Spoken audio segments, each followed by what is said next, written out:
refer to each of you in the way that most validates or affirms your identity. We ask that you use the Zoom feature to change your display name, to include your name as you wish to be addressed, as well as your pronouns if you're comfortable sharing them. We invite you to take care of yourself as necessary during our time today and take breaks as needed. We will have a 10-minute break a little bit past the midpoint. If you need any assistance during the time we're on Zoom regarding access or otherwise, please connect with Nicholas Lehman from Lattice via private message. And then any feedback or issues with accessibility, if you have those, please email us at cladei@umn.edu. Before going on behalf of the Office for Diversity, Equity, and Inclusion, I want to acknowledge that the University of Minnesota Twin Cities campus is located on the traditional, ancestral, and contemporary lands of Indigenous people. The university resides on Dakota land ceded and actively contested in the treaties of 1837 and 1851. We acknowledge this place has a complex and layered history, and using terms like ceded, even as those concessions were contested, erases and obscures more than it reveals. We further acknowledge that the University of Minnesota and its founding Board of Regents supported policies and practices that led to genocide, forced removal, land expropriation, and tremendous and continuous transfers of wealth, while simultaneously working to undermine tribal sovereignty, indigenous rights, and diverse ecosystems. We are committed to ongoing efforts to recognize, support, and advocate for American Indian nations and peoples, which includes but is not limited to amplifying the work of the Truth Report and continuing to engage with Indigenous students, staff, faculty, and community members, and we'll be doing a little bit of that in our later presentations today. I also wanted to share a labor acknowledgement. We remember that our country is built on the labor of enslaved people who were kidnapped and brought to the United States from the African continent, and recognize the continued contribution of their survivors. We also acknowledge all immigrant labor, including voluntary, involuntary, trafficked, forced, and undocumented people who contributed to the building of the country and continue to serve within our labor force. It's our collective responsibility to interrogate dominant histories, to repair harm, and to protect, or to honor, protect, and sustain this land. And lastly, continuing a tradition that we began during our first gathering, I want to formally welcome you into this space today. The exact origins of this radical welcome are unknown, but the original kernel might be traced to Stephanie Speller's vision and practice, with some minor additions from me, as well as some edits due to time constraints. I want to welcome you all to CLA's semi-annual faculty, staff, postdoc, and graduate student diversity, equity, and inclusion gathering. I will take a few minutes to welcome our full selves. I welcome all of you in the ways that you may be putting some things on hold so that you could be with us this morning, be they personal or professional. I want to welcome those whose families go back multiple generations in this region and nation, and those who just began. All of you are welcome. Welcome to those who feel at home in this region, those who feel it in another place, and those who aren't sure where home is. All of you are welcome. I want to welcome each of your ethnic, racial, and ancestral backgrounds, and to the ways in which they define and shape us, and all of the ways in which you are connected and not connected to those. Welcome to all of the gender expressions of yourselves, and to all of the ways that each of you expresses your sexuality. All of that is welcome here. Welcome to your religions and faiths and spiritual practices and traditions, and to those who choose not to hold a practice. And welcome to the questions and the doubts and the searching. All of that is welcome. I want to welcome you across a range of possibilities, challenges, and opportunities with regard to your senses, the way your body moves through the world, and the way you process information. Welcome to each of you across all ages. Welcome to the ways in which your numerical age speaks to your particular wisdom in this time, this moment in time. You are welcome. Welcome to the work, paid or unpaid, that each of you does in CLA, at the U, in the community, and in the world. Welcome to the ways in which that work may or may not define you. Welcome to the educators in each of you and the learners in each of you. Each of you are welcome. Welcome to your minds and your intellects. Welcome to your bodies, the unique container that each of you sits in, and all of the forms you show up in. Welcome to all of your emotions surrounding what is happening in Gaza, in Israel, in Lebanon, in Ukraine, and the Sudan, and other nations around the world, and recent events on our campus or other campuses or places around our country. I want to welcome your exhaustion, anger, and fear, your passion and energy for change. I want to welcome your concerns about the future of our nation and the impact that future may have on you and those who you love and those who you don't know, but whose well-being concerns you. Welcome to those who are still navigating fear and health challenges related to COVID. All of this is welcome here. Welcome to all these parts of ourselves, what we have named and not named. We invite you to look around the screen for those who are able and recognize each other. Each of you is welcome. The invitation is to be here, not to escape the world, not to retreat from it, but to meet in ourselves and each other and in what we create together. And so on behalf of the Office of Diversity, Equity, and Inclusion, I welcome all of you and all of you to our gathering. If you would like to unmute all of your microphones, I invite you to use your own voices for the next 30 seconds to welcome each other into this space. Good morning. Welcome, everybody. Welcome, everyone. Hello. To everyone. It's good Good to morning. be Good here. morning. What's Welcome. up, Genoa? Together. Good morning, all. Thanks for doing that. Thanks for amplifying this welcome. And then with that, I will invite my colleague, Stephanie Gandy, Associate Director in our office, to share our agenda, our grounding assumptions, and then to introduce our speakers.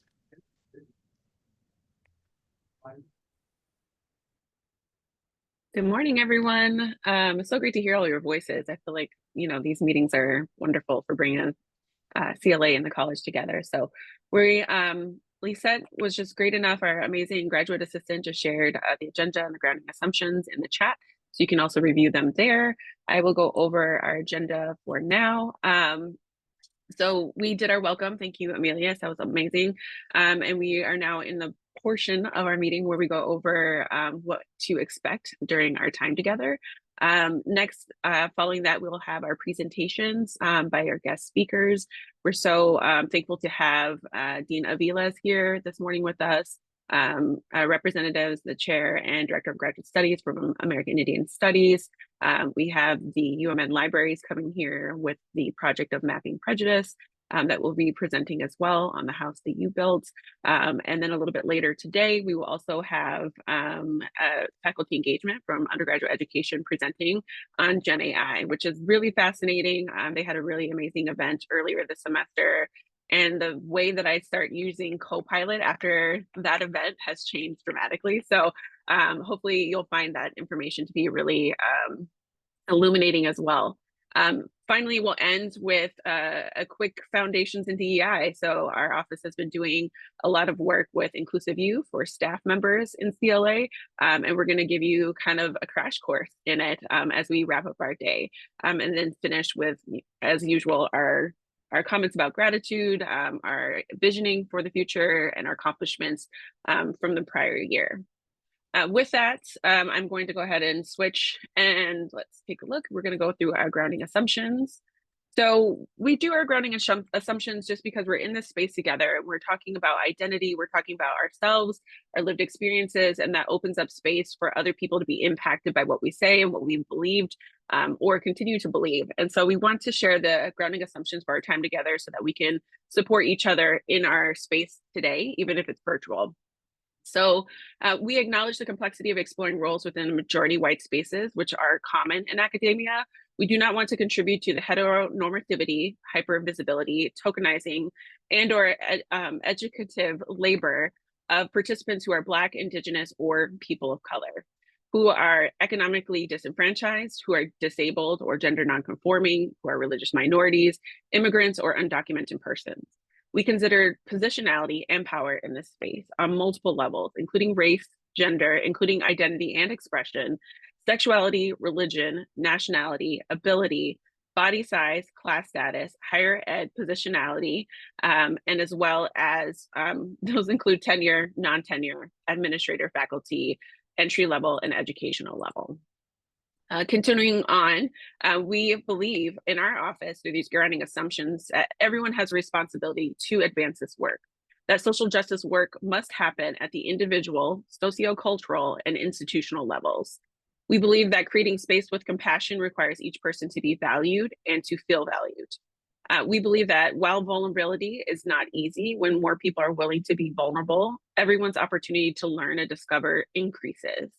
We believe that self-reflection and individual work are critical if one wishes to advance diversity, equity, and inclusion. We believe that engaging in authentic dialogue deepens understanding, and we believe that individuals and organizations do grow and change. With those assumptions and these grounding assumptions, we also expect that each of you will remember that we are gathered here to connect with others within our community by listening and sharing. This is how we grow and learn. We expect that you all will respect each other's confidentiality, paying attention to what is yours to share and what is not. We expect that you will speak from personal experience and help create a space where others are willing to do the same, recognizing the value in learning about the lived experience of yourselves and others. We expect that you will leave room for both and all. We expect that you will recognize that facilitators, including myself and our other presenters, are people too, and please allow them to bring their full humanity into this space.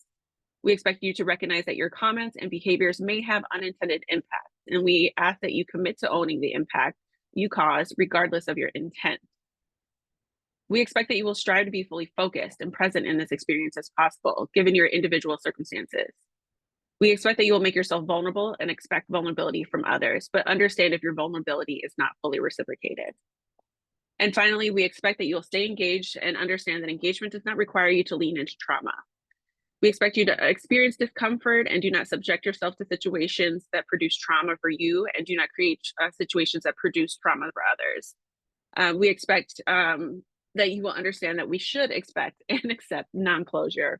We're not here to solve or fix a problem or to judge anyone. We are just here to be in this space together and be able to engage and grow together. And with that, I'm happy to move on to our first presenter, somewhat of a bit of a famous person because they're brand new. We're so excited to have you here today. And let me get to my notes. So I'm just going to do a quick introduction to Dean Aviles. So Dean Aviles holds a PhD in English from the University of Pennsylvania, an MA in English from Temple University, and a BA in English from Hendrix College. They're an award-winning teacher and writer. Dean Aviles is a preeminent cultural studies scholar who specializes in contemporary African, American, and Black diasporic literature and visual culture. He is the author of 2 books, Radical Aesthetics and the Modern Black Nationalism, and Queer Black Freedom. He is also the co-editor of the Norton Anthology of American Literature, 1945 to the present, the 10th edition. Currently, he is completing a book on art and healthcare and editing a volume on global Black expression. Prior to your arrival at CLA, Dean Aviles served as a professor of English and an associate dean for academic affairs in the College of Arts and Humanities at the University of Maryland, College Park. He also held affiliate faculty appointments in the Department of African American Studies and the Harriet Tubman Department of Women's, Gender, and Sexuality Studies, and was the founding director of the Frederick Douglass Center for Leadership through the Humanities. So welcome, we're so glad to have you here today and for your vision and your time this morning. And I will go ahead and pass it off to you and take it away. Thank you so much, Stephanie. And thank you all for being here. And my special thanks really to CLA's Office of Diversity, Equity, and Inclusion for hosting this annual gathering and bringing our community together. I want to say, before I have a few remarks I want to give, but before I get started, I want to say it's actually very special for me that one of the first actions I get to take as dean is to address this gathering, because basically all of my professional intellectual commitment has been in the area that we might now call diversity, equity, and inclusion. My very first administrative position was when I was teaching at Chapel Hill, and I was made the director of the program of sexuality studies. And as part of that job, what I had to do was kind of ensure scholarships for LGBTQ students. More recently, Maryland, another position I had was associate dean of DEI for the college. And a big part of that job was really thinking about how to encourage, make possible inclusive hiring practices, especially around faculty. And then in my research, all of my research is really about how the art of marginalized communities helps us understand the world better and helps us to understand more ethical ways of being. I say all that to say is it feels fitting to me that in some ways I'm beginning my time here with this group, with this gathering. So thank you for the invitation. But here we are today. Several months ago, on May 1st to be exact, I visited the campus for the first time and had the opportunity to share my vision for the college with you all.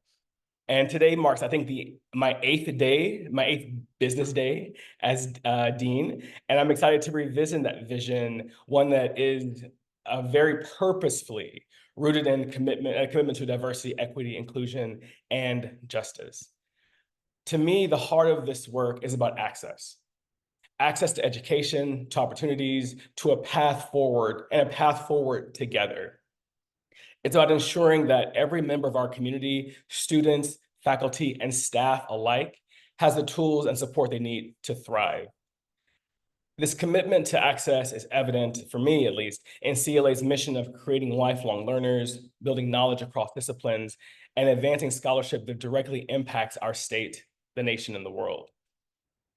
Our focus on access is integral to ensuring that every student, from first-generational college students like me, I was first gen, or am first gen, and to those exploring global opportunities, for example, students who get to do travel abroad, which is actually really important to me because I never got to do travel abroad when I was undergrad. I couldn't afford it, so I couldn't actually take up the opportunity. And it's made it really important for me to encourage students and try to create opportunities for students so they get kind of global perspectives. But it's for any kind of student, first gen to those exploring global opportunities, make sure they all feel seen, feel supported, and feel valued.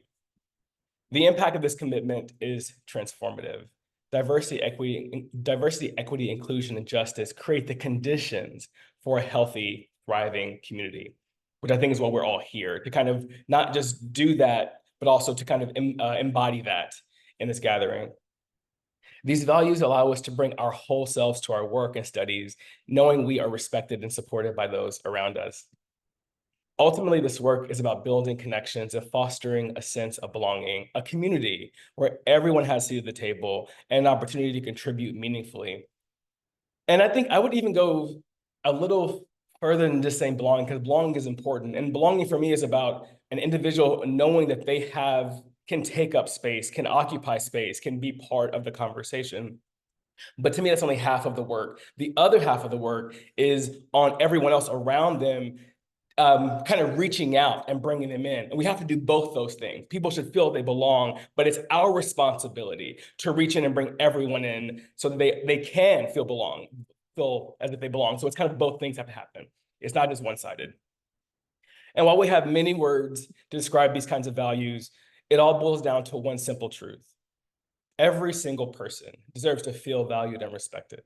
When we get that right, and that's going to be an ongoing journey to get that right, we create a community that lifts us all up. And I want that to be what it means to be part of the College of Liberal Arts. So how do we get there? And part of my job is to try to get us a few steps closer to that dream. One of the areas I'm especially excited to do is to dive into community engagement. I think it's a central part of our identity as a land-grant university. I've been very impressed, even in my week and a half or almost 2 weeks here, impressed with the efforts I've seen coming out of our Liberal Arts Engagement Hub. For those of you who don't know, they're hosting 8 residencies this academic year.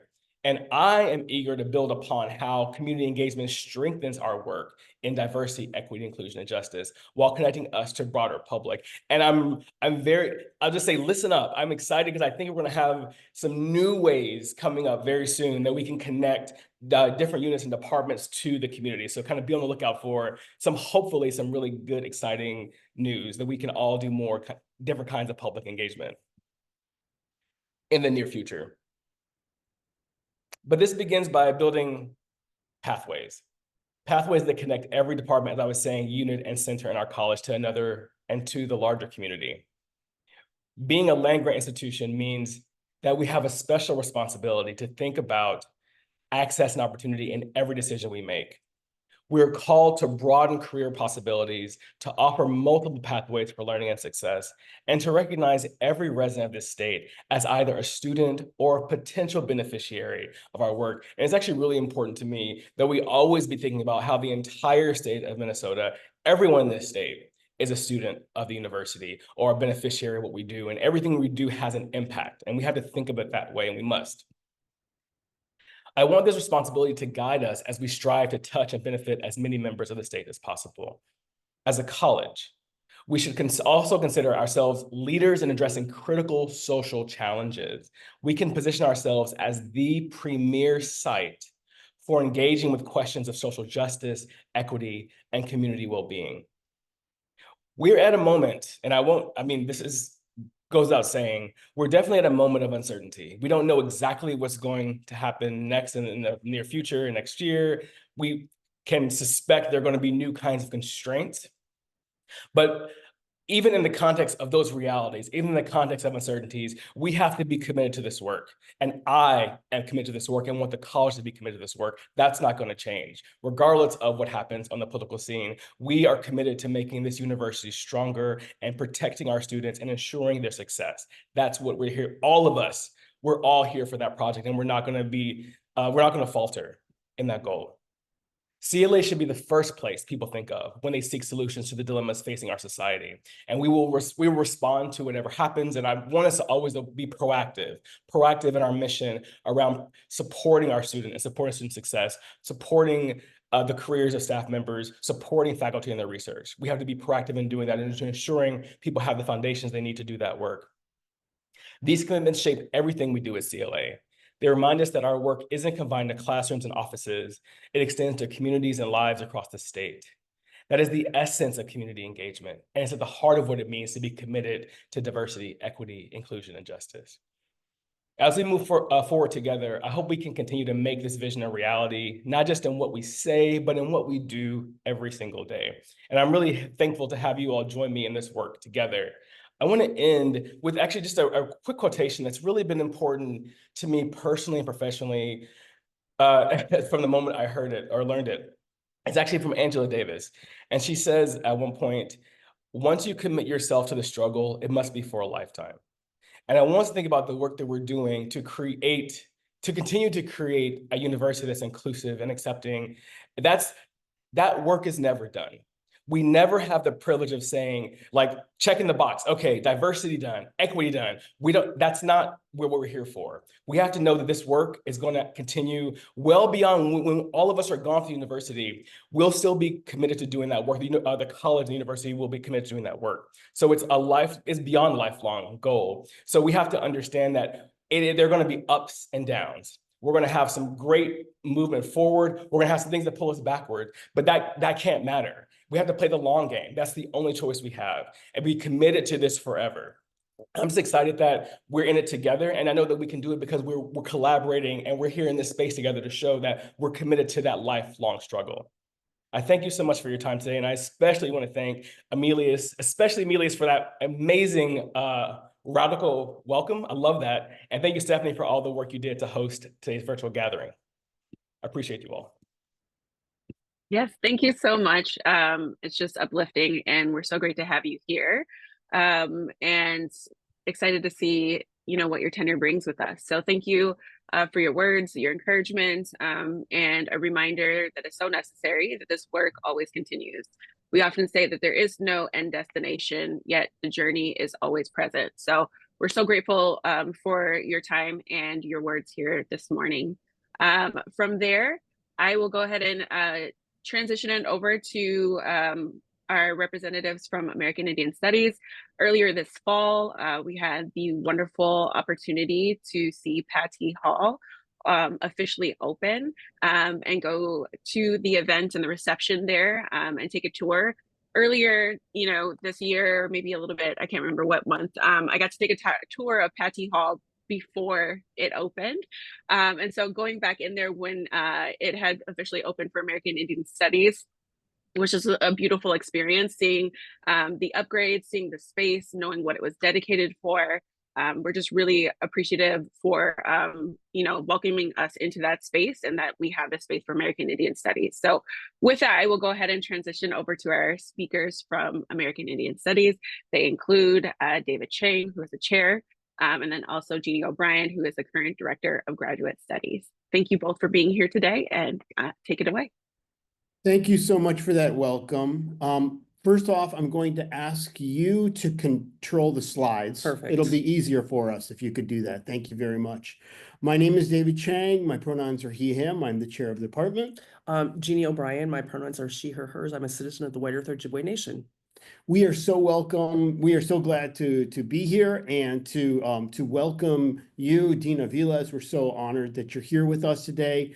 Thank you, Emilius, and thank you for everybody in ODEI for putting this together. We're excited to be able to share about our Department of American Indian Studies. Next slide, please. So the first thing you should know about our department is we're the first Department of American Indian Studies in the United States, established in 1969 with tenure lines, majors, minors, and 2 language programs. And we are well known, not just in the United States, but globally for what we do here. Our department works in the field of DEI that serves CLA and the university, not just the American Indian Studies Department. And we do so in many ways. Our program connects attracting, retaining, and graduating diverse undergraduate and graduate students with research excellence by faculty and strong connection to the community. So for us, all of these 3 things reinforce each other importantly in an ongoing way.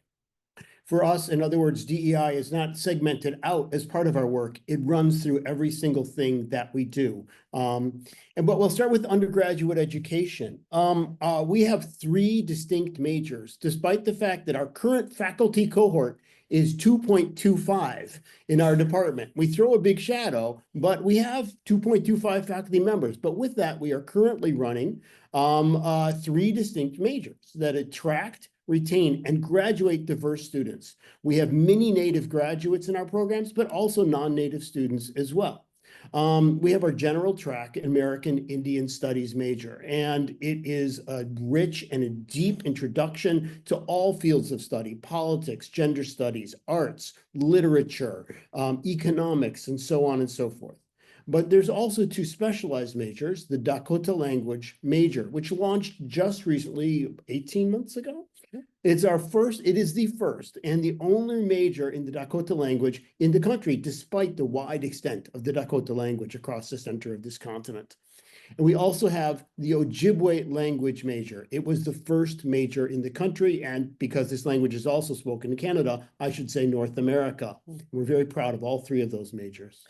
And I would just add that our language instructors are training fluent speakers in both languages and populating educational programs across the region in really, really important ways. And also the 2.25 appointments doesn't include people like David and I, who actually are here through the generosity of our department, home department of history. So I want to note that. So graduate education, this is something that I'm super excited about. We have both, and many of our colleagues, long been involved in training PhDs in the disciplines in history, English, anthropology across CLA and actually beyond. In the last, I think 5 years ago, we actually started our first graduate minor in American Indian and Indigenous Studies. And now, just now, with the work of a lot of people, some of whom are on this call, I think, are standing up our own PhD program in American Indian and Indigenous Studies. We are currently right now bringing in our first cohort from Reticulation next fall, and we are super excited about it. So we have worked with people in all kinds of departments, as I said, CLA, but also in CFANS, CEHD, and have trained countless students that are now in positions across the US and Canada. When we tell people we have a new PhD program, people are surprised because they thought we already had one. But anyway, I want to say well-known globally for this, right, David? Absolutely. We are a global leader in the field of Indigenous studies, and we're excited about the work that we can do to expand that even further with the new graduate program. Next slide, please. All of that is, of course, really closely related to research because, again, we think of our research, our teaching, our community engagement, all is related to DEI. We have some of the most visible scholars in the field globally here on campus. And these leading edge faculty ensure that Indigenous studies and Indigenous people are understood as standing at the core of the work of CLA and UMN.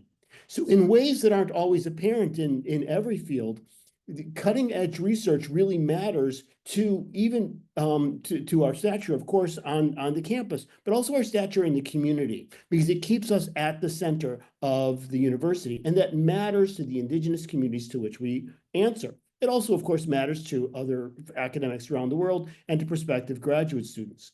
Our faculty includes founders to the left of me, presidents to the left of me, and other officers, both of us, of the field's professional organization, the Native American and Indigenous Studies Association. It also includes leaders of other organizations and initiatives, such as the National Museum of the American Indian, the Cobell scholarships, which are so important for educational access for so many Native students, the Minnesota Historical Society, and so on and so forth. So through our leading edge faculty, we're able to reach globally through the Global Native American Indigenous Studies Association. We're able to dig locally through things like the Minnesota Historical Society. We're able to speak nationally through institutions like the National Museum of the American Indian. And we're able to reach out to students through initiatives such as the Cobell scholarships. And that depends on having faculty like these within our department and affiliated with the department. Jeannie? Our community connections are, of course, central to everything that we do, and they matter intensely to us in every way. So we have courses that appeal to community members, such as language courses, which bring in community members who are not full-time students even, American Indians in Minnesota, and others that community members regularly enroll in. So we bring people in even if they're not here full-time. We have lots of events and we're going to do even more in our wonderful new building that bring scholars, artists, and activists to campus and that attract the community as well. This building was full of happy people on our open house. A full-time community engagement coordinator who's essential for us in our relations to community in the Twin Cities, in the state, and regionally. Our PhD program requires a community engaged project. There's a whole course that is a community engaged practicum that is required of our first year students, as well as a critical Indigenous theory course. And a summer institute on American Indian Studies for teachers. These are just some of the ways in which our department engages with community, and our individual faculty members do so in intense ways that we can't even cover because there's too much to talk about. Right. Next. But we are not quite Not next. yet. If you could go back, I'd appreciate it. Thank you. We're going so fast, Jeannie, that we have time to dig in a little Okay, bit deeper good, on a good. few of these things. So I want to go back and talk about each one of these, just to give a bit of an example, since I have time. Courses that appeal to community members. For example, I'm currently teaching American Indian Studies to 1862, which is how I teach that class, and American Indian History, rather. And one of the wonderful programs that we have at the University of Minnesota is the senior program, which gets access to people over 62 to classes at radically reduced costs, like $10 a unit. And so of my 45 students in that class, 6 are senior students, including both native and non-native students who didn't have an opportunity to do that in the past. We think that our teaching, that the fact that they are coming out twice a week to join that class speaks to how we matter to the community, and it diversifies our student body in important ways, and diversifies to have native and non-native elders in my classroom matters dramatically to what my students are learning, and I'm really grateful for that. Events that bring in scholars, artists, and activists. We mentioned earlier, we were grateful to that the engagement hubs, the community engagement hub was mentioned. Some of those happen in our new space. We're so excited about Pat T. Hall, but we've also had events at the community engagement hub, again, to kind of connect in this way. Not every department could have, and it's a huge dedication of resources from us and from the college that matters, to have a full-time community engagement coordinator. But our community engagement coordinator, Nicholas DeShaw, is really essential for the university's connection, because so many emails come in to our department that don't go into other departments. Can we have a speaker for a class? I'm having trouble with this issue of the land acknowledgement. I'm trying to navigate this policy with the state government and with my tribe simultaneously. We don't really do all of those things, but the community needs an answer.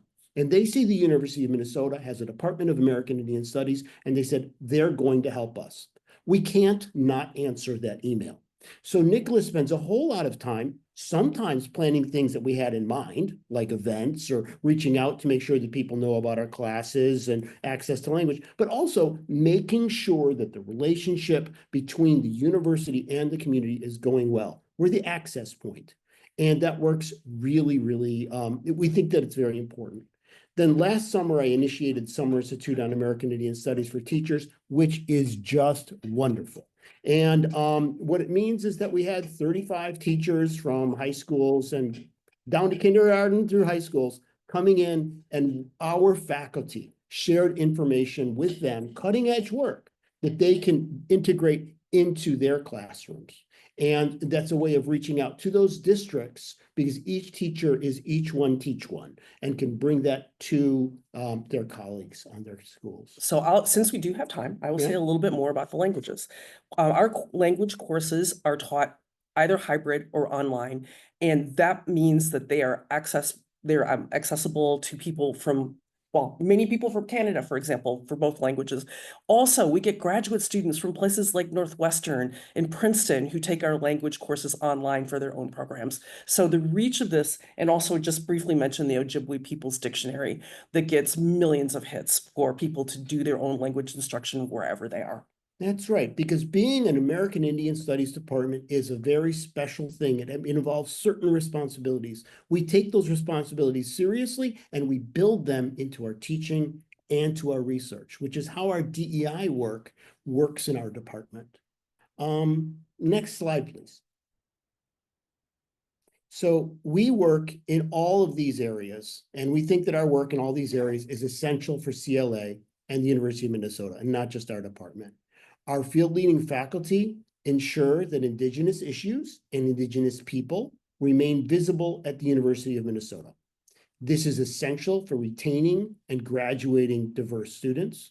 It's also essential for maintaining a good relationship with the Native community in the city, in the region, and across the country more broadly. And so we're grateful to be doing this here. We're excited about what we do, and we're proud of the work that we do in American Indian Studies.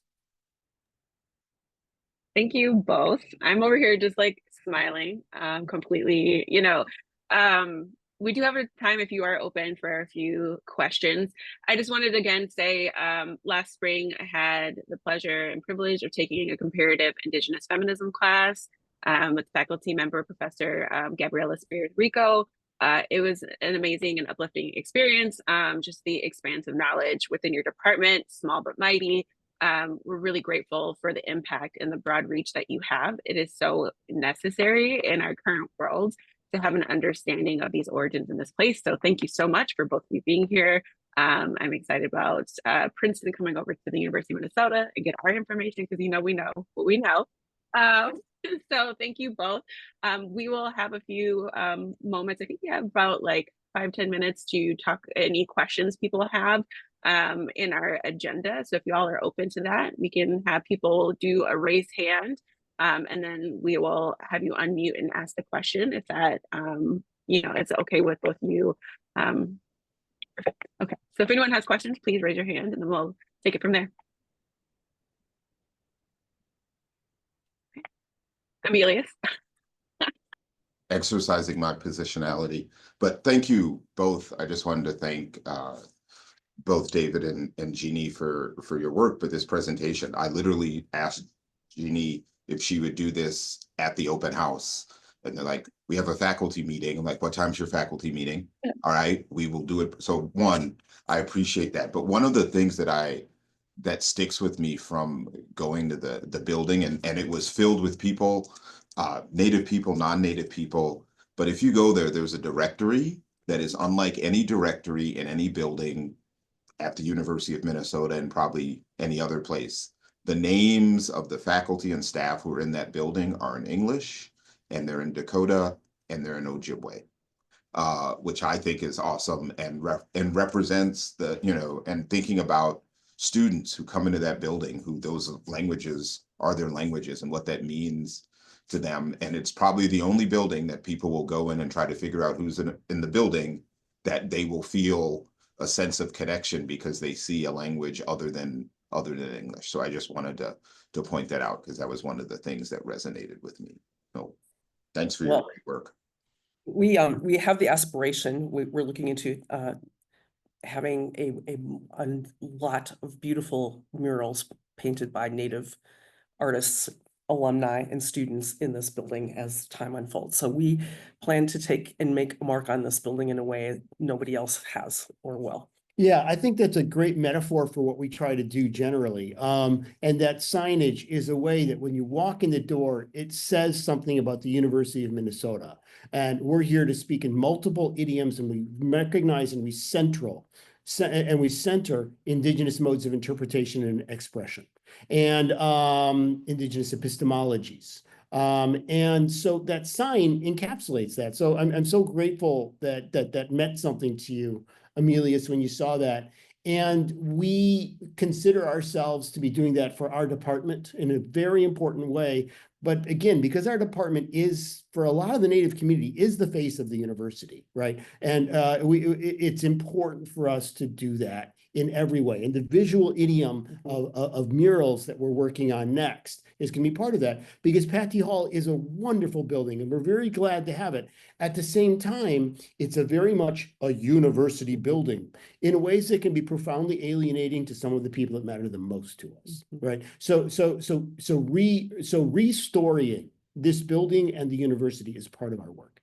Including the law school. You should tell the story. Including the law school. As you know, because you were at our opening, this building was the original law school of the University of Minnesota, which for many of the people that we answer to is an absolutely horrifying fact, given what the law has done to so many Native people. But with the help of Eric Nelson in the university archives, and then after that, a whole lot of research between myself and my research assistant, Patricia Johnson-Castle, we learned about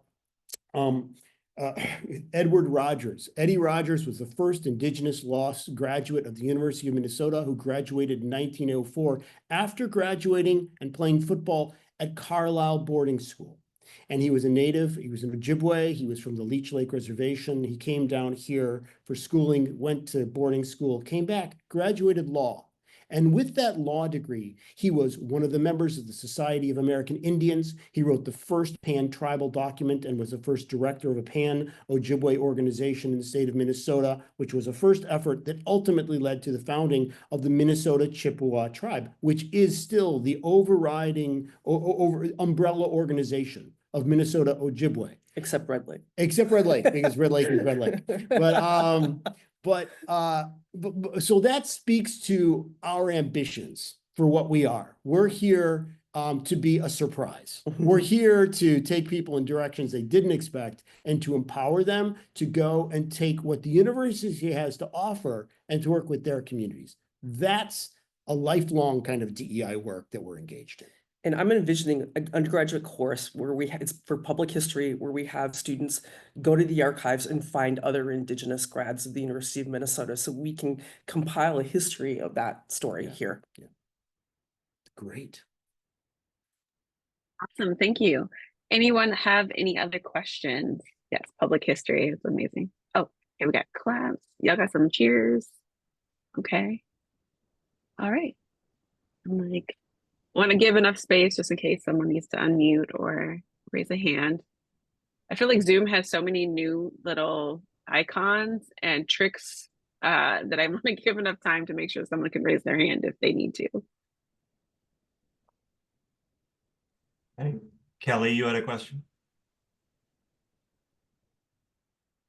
I was clapping, but I'll ask. I'm curious about what the opportunities are being the first, and how you see your kind of position taking this enormous lift on as a small department to connect with other institutions. Has there been interest in kind of expanding this program to their universities as well?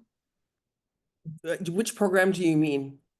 Well, I want to say all of it, but especially the graduate level studies. I'm curious if that's been, if there's an interest in that. So it's interesting. We are the 7th PhD program in American Indian and Indigenous Studies in the United States. Same number as Canada. The first program started in 1992 at the University of Arizona, And then there was another one, California Davis, quickly thereafter, but then there was a lull, and then Canada took the lead. But in the last several years, there's been the 5 new programs since then.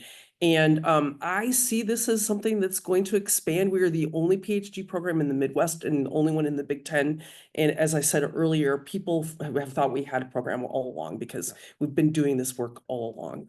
So we'll see. I don't know. I mean, the fact that there's been 4 in the last 3 years potentially to me signals that people are understanding that that while we're a fairly new and young interdiscipline, we're an important one, and we do important work that people are very interested in. One of the reasons we could make the case for our PhD programs is because there are so many faculty searches out there and opportunities to place our students across organizations, you name it, government, tribal organizations, and so forth. So I can only imagine that we're at this new cutting edge of growth, but we'll see. So thank you for your question. I agree. And I also think that we have a very distinctive flavor. Some of the graduate programs are very focused on, for example, tribal administration or American Indian education. And those are important fields. They're not really the field at which we're putting most of our energy at this point. We're kind of we have a broader American Indian Studies kind of approach that's heavily inflected by this language focus, which many universities do not have. I see that Claire Halpert is here Yes. from linguistics, and we're grateful because many of our instructors are simultaneously her graduate students. Mhm. And so this is a great example of how units at the University of Minnesota can work together in this way. And I think in partnership with linguistics, we're professionalizing Indigenous languages.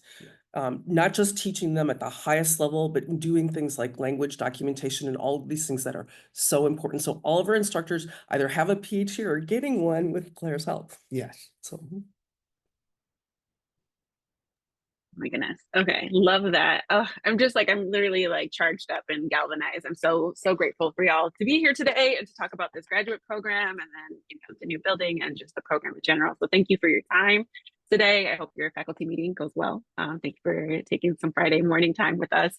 But we will see you around and looking for any updates and news for the first graduate cohort that's going to be coming in. Again, congratulations with that. But thank you for being here. And yeah, thank you, David and Jeannie. Thank you. thank you all for coming and listening to us. We really appreciate it. Have a good Mahalo. rest of Thank you. your event. Goodbye. Thank you. All right. What a way to start it off. We got Dean Aviles, we have American Indian Studies. Y'all, I'm glad that you logged in today. I know it's a Friday morning. We know it's chilly outside, but we're so grateful to have you all here.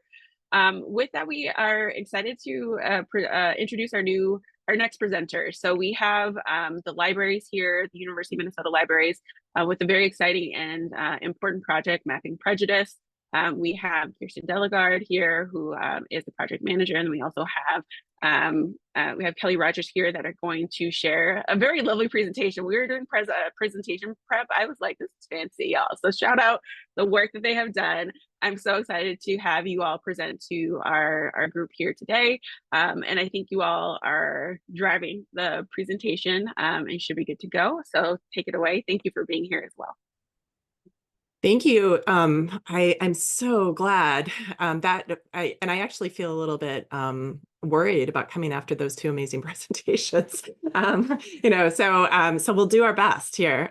So my name is Kirsten Delegard, and I am one of the co-founders of Mapping Prejudice. I'm here. My pronouns are she, hers, and I'm here today with my colleague Kelly Rogers.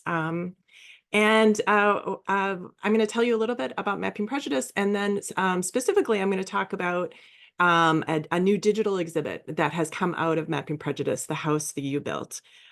So Mapping Prejudice has grown out of the University of Minnesota Libraries. But even though we're in the libraries, we have been nurtured over time by a transdisciplinary network of collaborators on campus, and not just on campus, both on campus and off campus. We have worked to support people who are advancing the work of diversity, equity, and inclusion in every kind of organization that you can imagine, both here in Minnesota and across the nation. And I'm so grateful to everyone who's on this call for the work that you do to open up space for the conversations that our team tries to facilitate around the history of structural racism and the legacies of past practices today. So again, we're here today to talk specifically about the house that you built, this new digital exhibit. And as we're talking about this work, I'd like you to think about some of these questions. First of all, is there anything that surprises you about the stories that we're going to talk about? What are the legacies of this history on campus today? The University of Minnesota is one of the most important institutions in the state. And I'd love for all of you to be thinking, sharing maybe, we want to leave time for some discussion, or about what are some of the stories that we need to be telling to create a fuller history of the university. We've already gotten hints and inspiration, I think, for that in the first two presentations today. And again, like we're in this moment of challenge. So I think it's really important for us to focus on hope and promise. So what happens when we have a more inclusive history of our campus community, and how can we do this work together? So Mapping Prejudice, to give you a little history about our work, started in 2016. And since that time, our little team has presented in literally hundreds of venues in an incredibly diverse array of classes, professional organizations, and community groups. I'll just give you a sampling of the kinds of groups that we've gone to. We've gone to the state capitol. We've gone to professional conferences around the country. We've gone to the Federal Reserve. We've also worked with the Witches Coven in South Minneapolis. We've shared our maps and tried to talk about structural racism on a frozen South Minneapolis lake in the middle of the winter during the Art Shanty Festival. And so through all of these events, the common thread is the way that we unspool narratives about racial covenants. So racial covenants were clauses that were inserted into property records that barred people who were not white from buying or even occupying certain parcels of land. So I'm going to show you I'm going to show you an example of a racial covenant, but I just want you to be aware that the language is disturbing, and so please do what you need to do to take care of yourself while I share this material. So this is a property record from Minneapolis, and it contains the earliest racial covenants that we have documented in Minnesota. It was put on a property at 35th Avenue South in Minneapolis in 1910, and it documented the sale of this property to a Swedish immigrant named Nels Anderson. It also stipulated that the premises shall not at any time be conveyed, mortgaged, or leased to any person or persons of Chinese, Japanese, Moorish, Turkish, Negro, Mongolian, or African blood or descent. So this racial covenant was put into place. These became very popular at a moment when fears about racial mixing were on the rise. And these kinds of restrictive property contracts were promoted by people in every industry, government officials at every level, and researchers in every discipline, including at the University of Minnesota. So our team has documented 35,000 racial covenants just here in Minnesota, but they're not unique to Minnesota. They're used in every community across the United States, and they were intended to create exclusively white neighborhoods. They were horrendously effective, but they weren't the only driver of segregation. They worked in tandem with white violence, with real estate steering, discriminatory lending practices, and government-funded renewal projects that were designed to exclude and displace people. So we do this work in collaboration with community members. We have mobilized, since the start of our project, we have mobilized more than 10,000 volunteers to document these racist legal clauses. And how it works is that community members read and discuss these property records, and then they transcribe the information from them that we need to put these racist restrictions on a modern map. And what you're seeing here is the fruit of all that work, all that community participation. This is the time-lapse visualization that shows the growth, the spread of racial covenants over time in the Twin Cities. We started the project just working in Hennepin County and Minneapolis, And since that time, we've spread our geographic focus to include all the counties in the 7-county metro of the Twin Cities.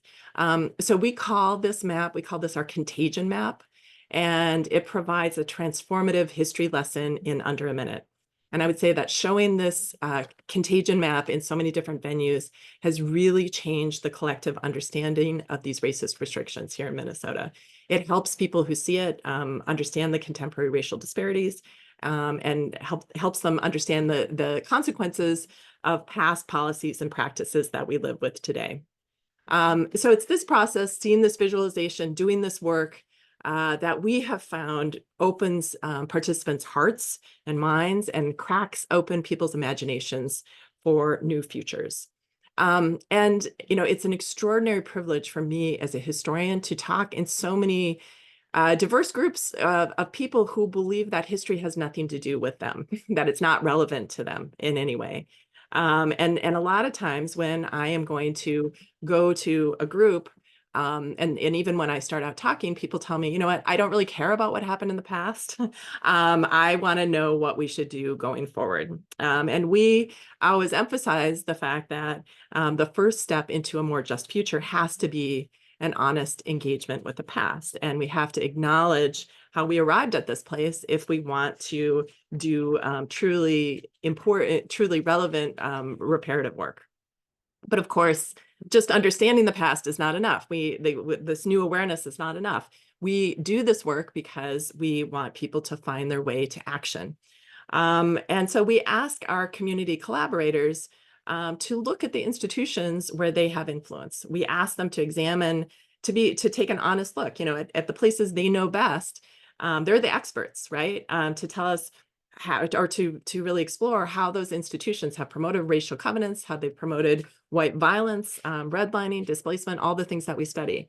So when our team received its first Mellon grant in 2021, we decided as a team that it was important for us to take our own advice. And we wanted to demonstrate that we didn't see our institutional home here at the University of Minnesota as outside of this history. Our mapping trust proposal promised to use Mellon funds to deepen our collaborations with community members, and to be a good community partner, we had to acknowledge our own institutional history. So this is the genesis of the house the U built. We wanted to know how the University of Minnesota fits into the racist practices that we're documenting. And we started with a pretty clear single question, actually. We wanted to know whether there are racial covenants on university-owned land, and whether or not the university had put those racist restrictions in place. This is particularly relevant because the University of Minnesota is one of the largest landholders in the state. It's one of the most significant real estate developers in the state, and that I would say that role has only become more pronounced in recent years. So this seems like a really pertinent, pertinent subject for a research team that studies racial covenants. But as you all know, that it's the simple questions that are frequently the hardest to answer, and this was no exception. We found that there was no easy way to get comprehensive data about the University of Minnesota's land holdings over time. That's closely held. And this means that that particular question will have to wait for a future moment, which may never come. Because it would require the university to be more transparent about its data, about its real estate transactions and holdings over the last 150 years. And moreover, since the University of Minnesota has a lot of land in rural parts of the state, it would also mean that we would have to have the time and the resources to go through the property records in all the counties across the state, which is an enormous undertaking. But when we talk about racial covenants, I think some of the power of our work is that we put it in a larger narrative framework. We're always putting it in the larger social context. So that's what we decided to do with this digital exhibit, The House That You Built.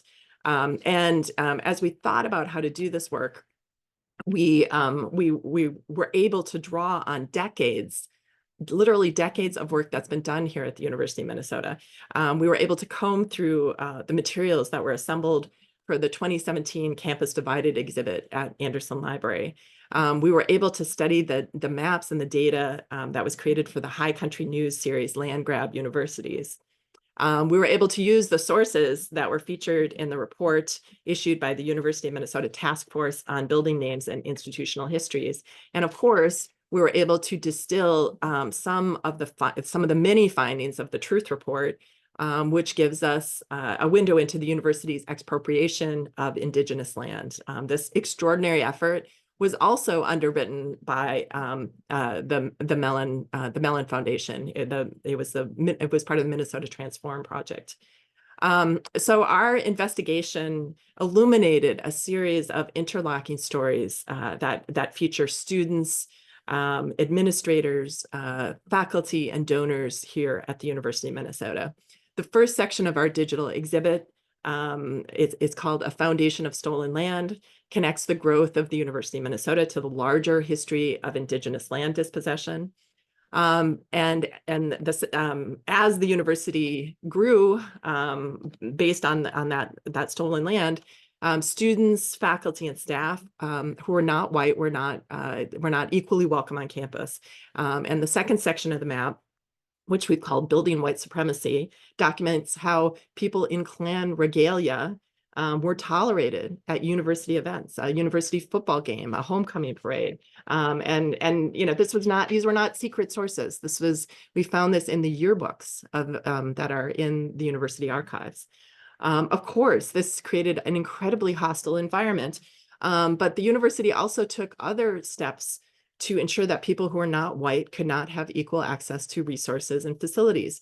The third section of the digital exhibit, Walls to Preserve Whiteness, narrates how Black students were barred and in fact physically removed from university dormitories. The next section, House Hunting in a Gated City, explains the implications of campus housing policies for students who are not white.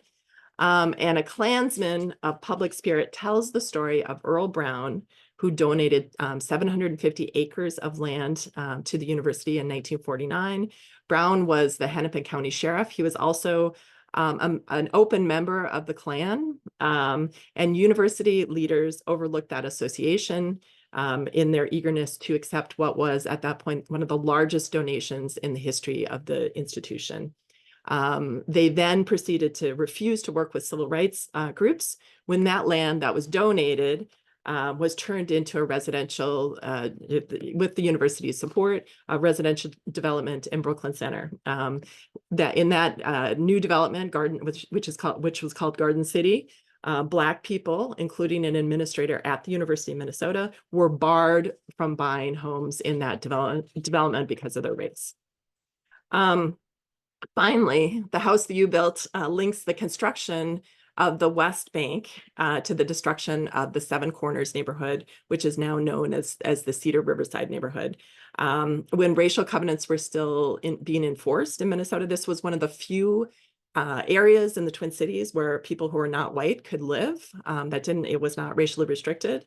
So this circles back directly to the connection of mapping prejudice to this history, because it is on that land that mapping prejudice, the Office of Mapping Prejudice, now sits. We're on the 4th floor of Wilson Library, which was constructed in 1968, and it was part of that expansion of the West Bank into that really vulnerable neighborhood. So these are the histories that we tell, and that we're trying to tell through lots of different mediums, through this digital exhibit, through the presentations that we do, through the other resources that we put on our website, through our collaborations with community members, through community institutions. And these histories that we're telling are under attack, and they're only going to face increasing attack, I would say, in the years to come. And we believe we do this work because we believe that passing down accurate, full histories is an act of political resistance. And this means that when the research is done, that's when the work really begins. So I'm quoting to you all these insights that I'm giving you here are actually the words of my colleague, Kelly Rogers, who's here with us today. And as we talked about how to do this presentation. So Kelly has been serving as the communications manager for Mapping Prejudice over the last 2 years, while also completing her undergraduate degree at the University of Minnesota. So she was the person on our team who pushed us to keep going after we published this digital exhibit. She conceived and organized an event at the Liberal Arts Engagement Hub on October 16th that was meant to do this work. So I'm going to hand it over to Kelly, who will share her reflections on why she wanted to do that event, how it went, and why it's important. So Kelly, take it away. Thank you, Kristen. So I think that a big question for me is what we can make of the stories that we excavate. I'm entering my last semester as an undergraduate, like Kirsten mentioned, in CLA as an urban studies major. And over my time in the institution, I've become acutely aware of all the challenges that are facing our society at large. And I'm also very conscious of the links between the past and the present. I feel like if we only dredge up the painful past without a vision for how it might inform our future, that this raised consciousness can quickly devolve into fatigue and powerlessness. Our goal is to expose the university's power and its potential, not to trap the institution in its tangled past, but to extend our collective memory and ground our contributions to the university in a broader context that inspires both resistance and innovation on campus. And as we reckon with the house that the U built, I think it's also important to consider that the house that the U is building today. And that's why we chose to host an active launch for this digital exhibit. We extended a broad invitation across a lot of different departments in the university to students, faculty, staff, and 50 people joined us at the hub. They ate dinner together, and then we divided them into random groups led by designated faculty and graduate students from different departments. Each group explored a section of the story map that Kirsten was just sharing. We are working to actively break down the hierarchies that typically characterize relationships within the university community and foster a space for authentic, good faith engagement on the front end of our presentation of this research. In real time, we witnessed the convergence of diverse expertise and lived experience, which sparked new insights and built relationships that outlasted the event itself. And many of those relationships are what brought us here today. This is just some of the feedback that we received, both from faculty and students. And it was amazingly cohesive that everyone had this really generative experience. There's a pervasive narrative that the academy is succumbing to the division and apathy that's being observed more broadly in public life. But I think that this is kind of a self-fulfilling prophecy, and that we are well positioned to disrupt it. Universities are staring down an undeniably challenging 4 years, and DEI offices will bear much of that weight. But that's why we need each other now more than ever. And that begins with actively cultivating this kind of community that can sustain our vital work when the going gets tough. Building these strengthened relationships in earnest requires all of us to show up and engage. Because claiming this history is actually an opportunity to create a deepened sense of community, or a deepened sense of belonging to the university, making it easier to forge authentic connections with the communities that we're mission bound to serve. So we invite you to reimagine the university with this as a backdrop, not just as a reflection of what it's been, but as a vision of what it can become. An agent for change, a refuge of resources, and a space to grapple with the big questions while devising innovative solutions that might not yet exist. Because once you know this narrative, the history belongs to you. These stories are part of our collective biography. And as residents of the state of Minnesota and people who are connected in various ways to the university, we're all living in the house the U built. And our team at Mapping Prejudice always tells volunteers that we can tell you about the past, but that the future depends on you. So as we're looking forward, our team is grappling with how we can use our work to cultivate more community on campus. And we want to know, how can we support one another? So we'd love to hear that and any questions that you might have, reflections on this presentation. And thank you guys so much for inviting us and all the work you do. We're just so grateful. What a beautiful presentation. This depth of information, this constant reminder that we cannot really move forward unless we don't, unless we have the full truth, right? These hidden stories that we, are often we often encounter just in the way that our society moves. It's easy to sweep it under the rug, but like bringing it to the forefront, understanding the long-term impacts, the generational wealth gaps, the spaces, the neighborhood constructions where we see these demographics are really important. And I think there were some things that were said in the chat in regard to even Jewish communities. My former boss, a Jewish woman, had indicated to me that that's where you see this huge disparity of home ownership of Jewish people from St. Louis Park to Edina, because in Edina, just a geographic fake, invisible borderline. There was a difference between who was included and who was excluded. And so we think about the ways that these arbitrary, assignments to people's identity have long-term and lasting impacts, not only emotionally, but we're talking about generationally. And so this is such an important project. Thank you for this amazing presentation, Kirsten and Kelly. Shout out to the powerhouse undergrads over here, creating entire visual elements for people to follow along. It was beautifully done. I think we're a little over time, but I did want to open it up just a moment if you all are open to it. If anyone had any Q&A, like maybe time for one question, and then we will go ahead and take our break. But I did want to open it up just because this is such amazing and important work. So does anyone have any question for Kirsten and Kelly? Aaron, I think I saw you put your hand up. Hi, thanks for that great presentation.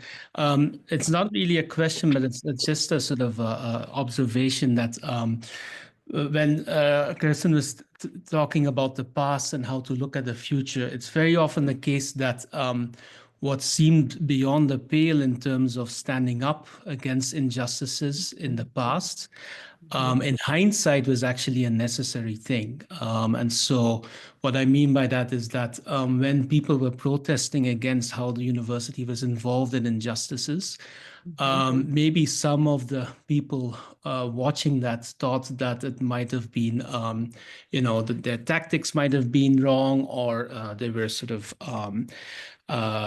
being hot-headed, or they weren't thinking enough about how to go about it.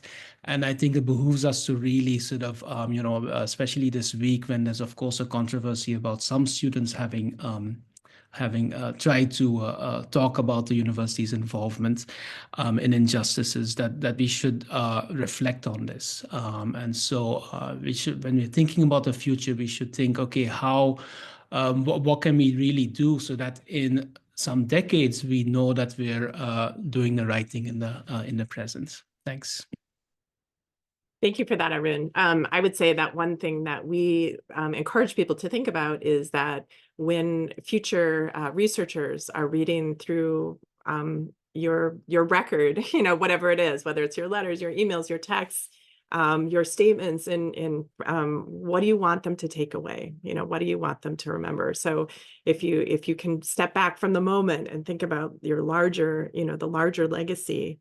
And again, I think for me, I feel like one of the things in this moment in time and in history I'm taking away is just looking at this long record of resistance, right? And the opening presentation about we're in this for the long term, right? We're in this is a marathon, and I think these histories can give us hope in this moment. So thank you all for listening, and please let us know if there's some way we can partner. Again, the work continues. Please let us know if we can partner to bring the house that you built to your classes, to bring more bring some of your students into researching these stories, because this is just the opening for this work, which is incredibly compelling and incredibly important. And I'm so happy that the history department is really investing in public history, because I feel like it's going to open up lots more opportunities for this. Thank you so much, Kirsten and Kelly. Thank you for these, the engagement in the chat. Thank you for the comments in our meeting. I just again, when we end up these meetings, they are a lot of work, but I always leave here reminded of the community that we have at this university that is, really challenging themselves to continue to do this work because of how important it is. So thank you in the libraries. Thank you for the larger community, the University of Minnesota, for truth-telling and this history. So thank you both. With that, we are few minutes late on our break, but that's okay. We always pivot because that's what we do well. So everyone will take a 10-minute break and we will return just about 10:27. So please take care of yourselves, whatever you need, grab a beverage, stretch your legs, and we'll come back at 10:27 to resume our meeting. Thank you again for our presenters on our first half.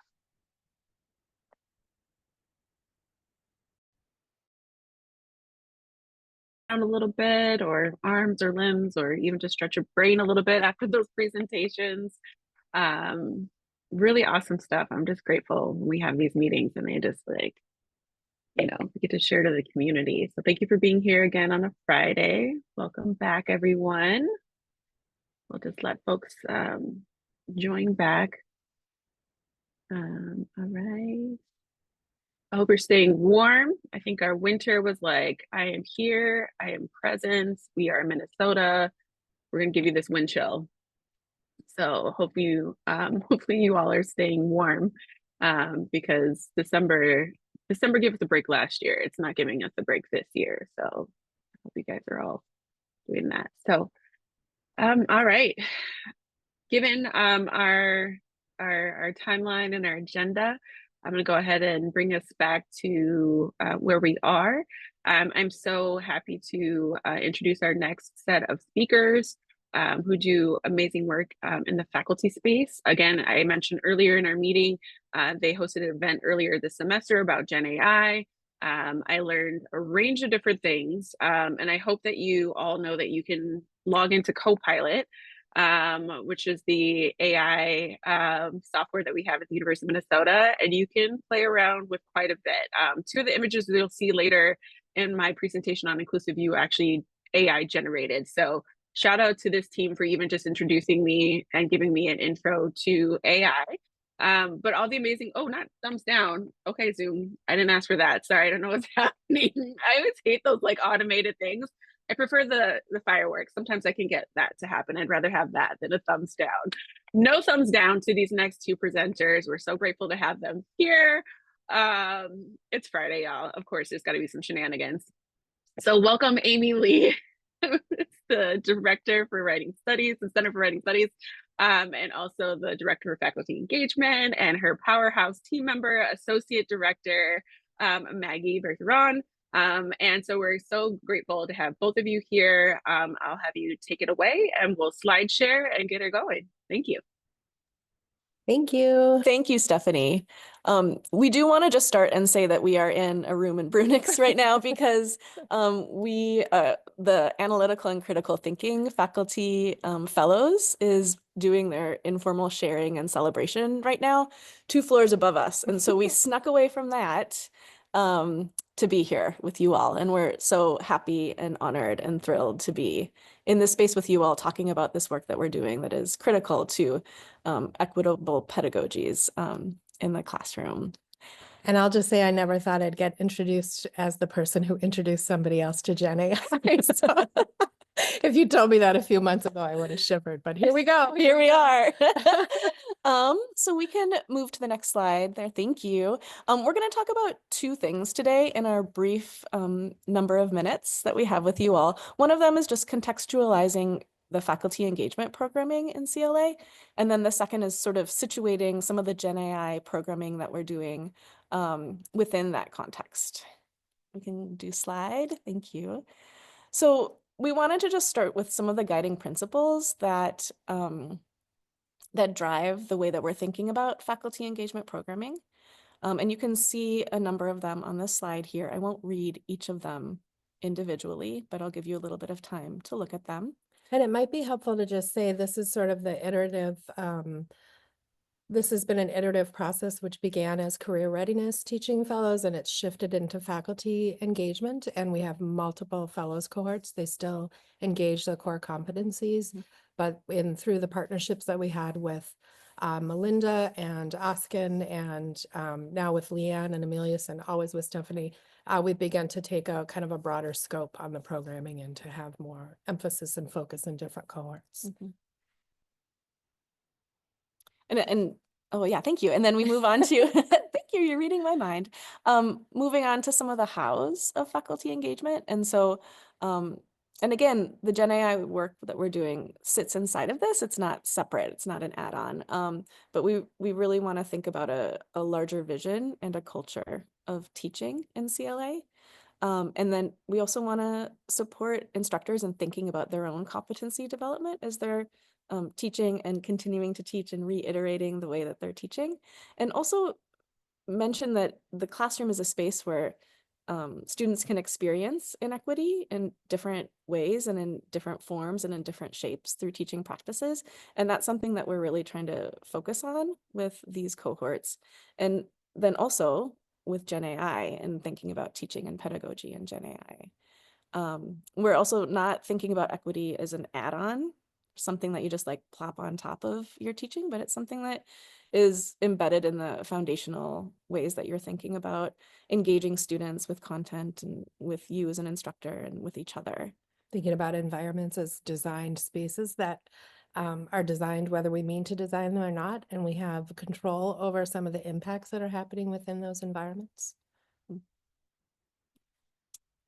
Do the next slide, Nicholas. Thank you. I think, Oh, one say more that. thing. Oh, from the last slide, one more thing. We're really committed to offering faculty opportunities to experience the last bullet there, and reflect on evidence-based practice that support competency development within a generative community of practice. And that's whether it's we do semester-based cohorts where people move through a cohort, but through monthly meetings over a semester. We also do workshops. We'll be doing one with Stephanie in the spring. We have had reading groups. We've done the large events twice a year for 3 years, I think. And at all of those, we are trying to create spaces for critical engagement and dialogue between people who teach in CLA and people who have responsibility to support the student experience in CLA. So it's not a transmission of knowledge or how to. And when we're talking about competency, we're talking about, which is a vexed word, I know, particularly in different discourse communities and histories and traditions, but we think about that as something like critical consciousness, which is dynamic. It's not static. So it's something that we're always having to attune and iterate and hone. And our critical consciousness becomes more developed the more experiences and exposure we give ourselves to conversations with different perspectives and different knowledge bases. So that's really what we're trying to do in all of this work, is support our individual and collective critical consciousness around teaching and the opportunities we have there to do the work we mean to do and not inadvertently do some of the historical damage that's been done. Exactly, Stephanie. Yep. Has a huge impact on the classroom and student engagement. Yep. Yep. So this next slide is, let's go back, Nicholas, sorry. This is a reflection from one of our teaching fellows, and this speaks to sort of the transformation that happens with the folks who go through our teaching fellows program when they start really thinking about the power dynamics of being an instructor in a classroom and how to consider that, and then also how to shift it so that it becomes a space where students can feel like they belong, and that faculty and instructors and teachers are learning alongside each other. So I'll just give you a moment to read through that if you haven't yet. Oh, I'll read it. I'll read it to you all. Story time. Okay. So I was really struck by Hooks's assertion that teaching requires teachers to be vulnerable in the same ways that we expect of our students. The idea that encouraging students to take risks in their thinking also requires that we take those same risks is a powerful disruption of the commonly held notion, by me as well, that teachers and students have very different jobs in the classroom. This led me to somewhat of an existential crisis. What am I doing as a teacher? To what extent is it important to maintain that my role is distinct from that of student in terms of both power and responsibility? And to what extent is it necessary to break down that distinction? I think that what has been most significant for me in building my knowledge this unit is this framing of the problem of teaching, a process of figuring out both how to be vulnerable while also holding a position of authority and trying to be accountable to both those realities at once. Next slide, thank you. So this sort of context brings us into some of the programming that we've done around Gen AI. And we wanted to sort of frame that before we dig into the specifics of it. So we're feeling that everyone is navigating and responding in real time to the impact and opportunities of Gen AI in our pedagogy and practice in our undergraduate classrooms. And so the events that we're offering and thinking about and designing support opportunities to slow down and engage in conversation that focus on some of the CLA core competencies and learning outcomes, specifically critical thinking, digital literacy, and ethical reasoning and decision making. These events invite us to consider critical factors that shape the pedagogy, policies, and purpose, informing how we engage or not with Gen AI, and ask our students to engage or not in our courses and our programs. So specifically, this past spring 2024, so earlier this year, we invited Professor Annette V from the University of Pittsburgh, Professor Alexis Elder from UMD, and librarian Nancy Sims to convene a panel on Gen AI.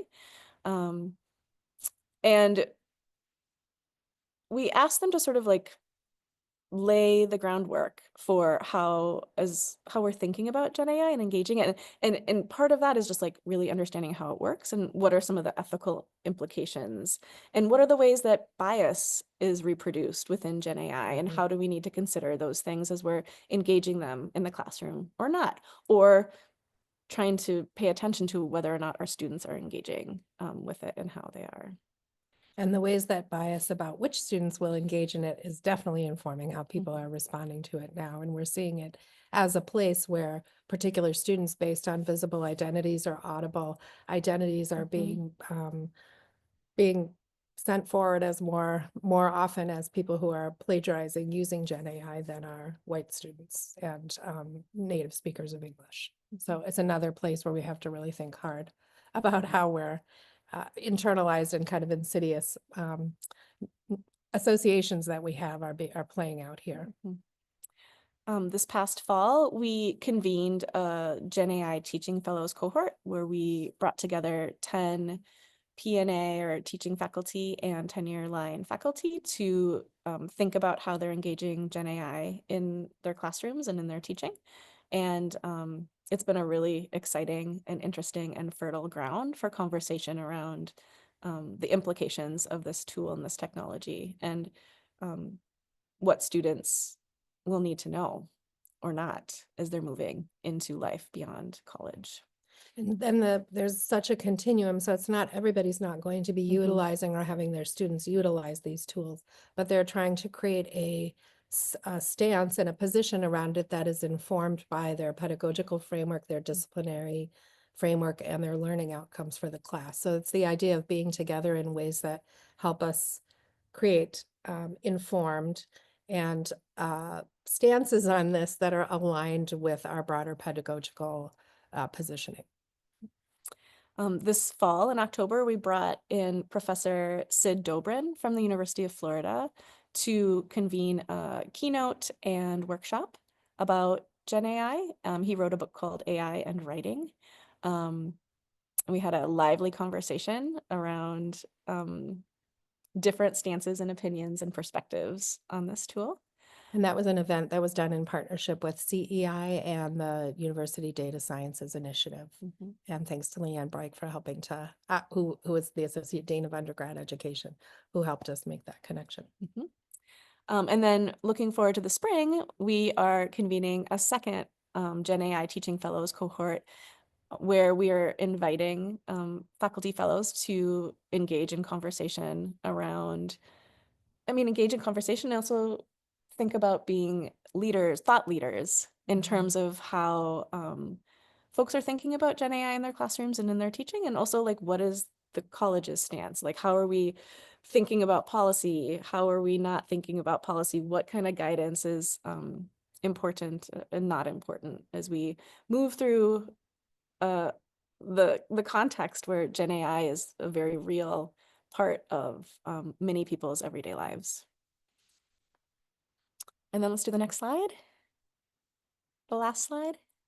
Thanks, Nick. Oh, we have one more. Yeah. We'll read it. I'll read it to you. So our sort of parting thought is another quote from a fellow from the Gen AI cohort this past fall.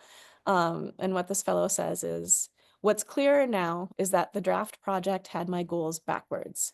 Instead of leaning on Gen AI for a solution to a problem of student engagement, I now want to first weave more inclusive practices into classroom activities, projects, and overall instructional design, and then consider how Gen AI can support or augment those practices. And that's us. That's our presentation. Thank you. As a student myself, a master's student of multicultural college teaching and learning, shout out CHD and all the work, Amy Lee, that you contributed to that program. I'm just really grateful for the emphasis on the importance of pedagogy. And I think most of us in this space can harken back to a professor that made a very distinct difference in our learning journey. I think a couple of weeks ago, we were able to celebrate Professor John Wright, who was one of the people who shaped my trajectory and where I found myself here today. I kind of laugh that we're both super gophers because we both have gotten, an undergrad, a master's, and I'll be finishing my PhD in a couple of years, but in the same kind of track. But how much his, impact on me and his influence on my journey made such a difference. And so the emphasis on teaching and the importance of pedagogy, I'm really grateful for the support that you're able to provide for faculty in these cohorts, for newer faculty or junior faculty or P&A folks. It's just really significant. So thank you both for the work that you do. Also, thank you for the work in AI. I knew about it, but I never tested it out. So I do encourage folks to check it out. We get to do really amazing work, again, with undergraduate education. Leanne Broik is leading up a group that we are really trying to put some emphasis on teaching in the programs and how we as a college can support students in their learning in the classroom. So we're eternally grateful for you both being here today, especially breaking away from your other events. When people do that for our office, we just feel a little bit more special. So thank you both for being here and sharing, and hopefully this group knows that they have a point of contact for support. With AI, it's actually very useful too in a workspace setting and beyond in the classroom. And yeah, do you have something else? Okay, so. Sorry, we were just going to say we are a point of support and contact for AI and other things teaching related. Yeah, yes, also that, yes. But as AI is expanding rapidly and present in many things now, we're just great to have you both as partners in that work. So thank you. Enjoy the rest of your event that you stole away for our meeting. So thank you again. Oh, I love Stacy. Yes, I'm glad that you're super gopher here. I love that. All right, thank you both.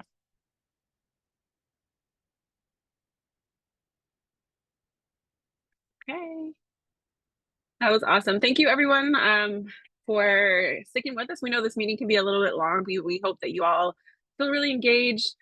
We get to do some of my favorite work next, and it is with our practice in our workshop series around inclusive you. I'm going to go ahead and try to work with the script that I try to write, and I might go off cuff because that's typically how I work best. It's a little bit off cuff, so hopefully I can roll with me on that. So inclusive you, I know that we sent out, this is a staff focused workshop series.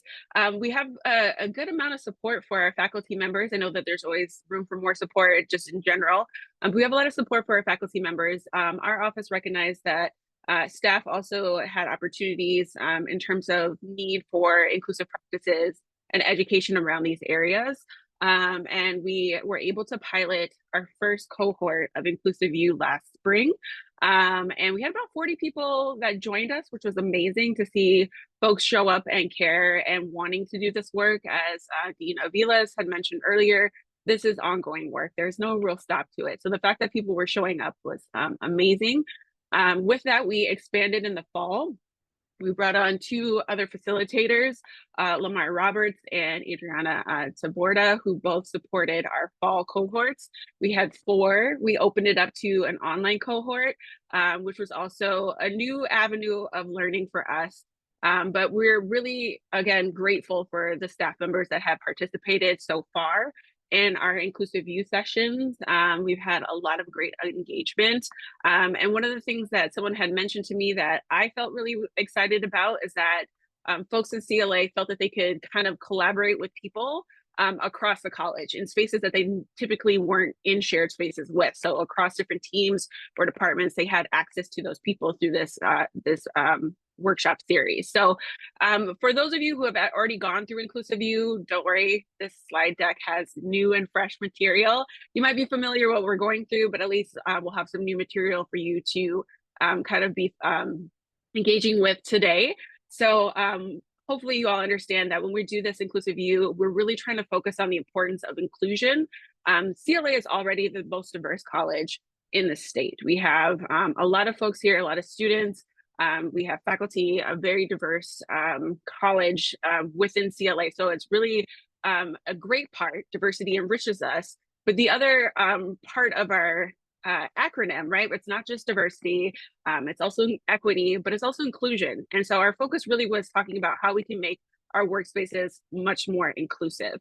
And that was a really huge goal for us in doing this. So when we talk about Inclusive U, diversity enriches our college through perspectives, right? Cultural traditions, practices, languages, and expansive identities. But if the traditions of the university, and in our case, a predominantly white university or institution, if those persist without progress towards inclusion, the diverse individuals that are here, they're going to face a range of different tensions or concerns, which include the following. If we go ahead and get my little,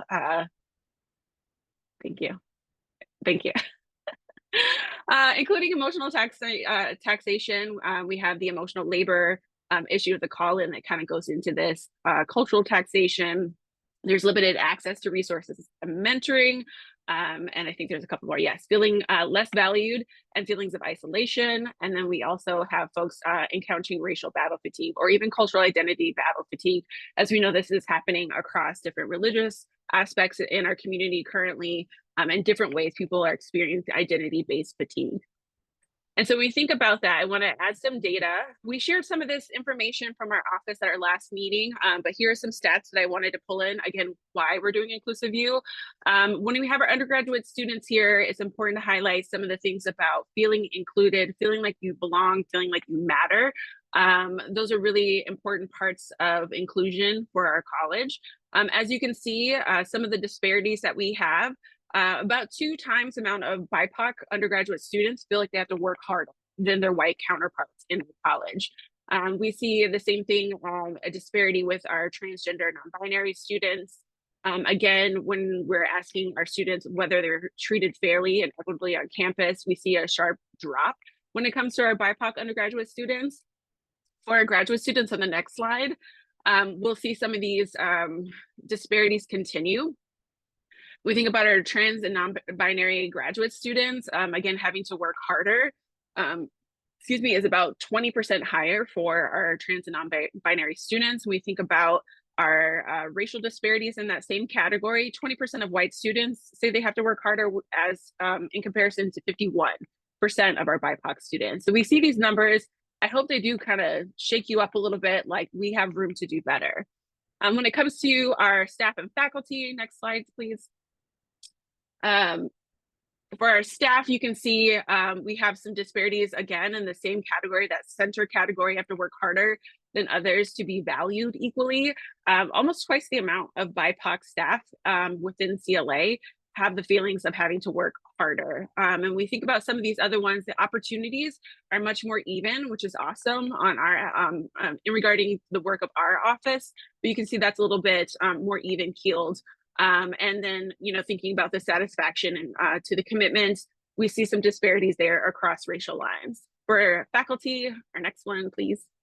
This is where it's a little bit more stark. So if we think of the first line about being satisfied with a commitment to DEI, only 18.6% of BIPOC faculty feel that way.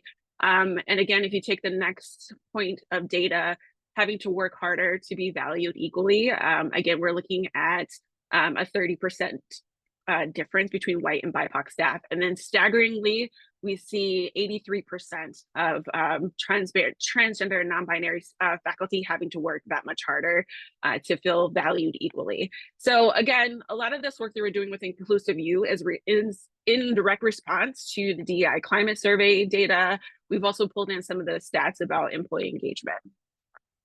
And so when we do this, when we do Inclusive U, we start with a framework. And this framework was sourced from Senso and D'Angelo. I think D'Angelo is probably more familiar with folks. Robin D'Angelo is the scholar that helped develop this framework that was used in social justice classrooms. We use it in our system and our Inclusive U workshop. So again, if you have already gone through Inclusive U, hopefully you get a refresher.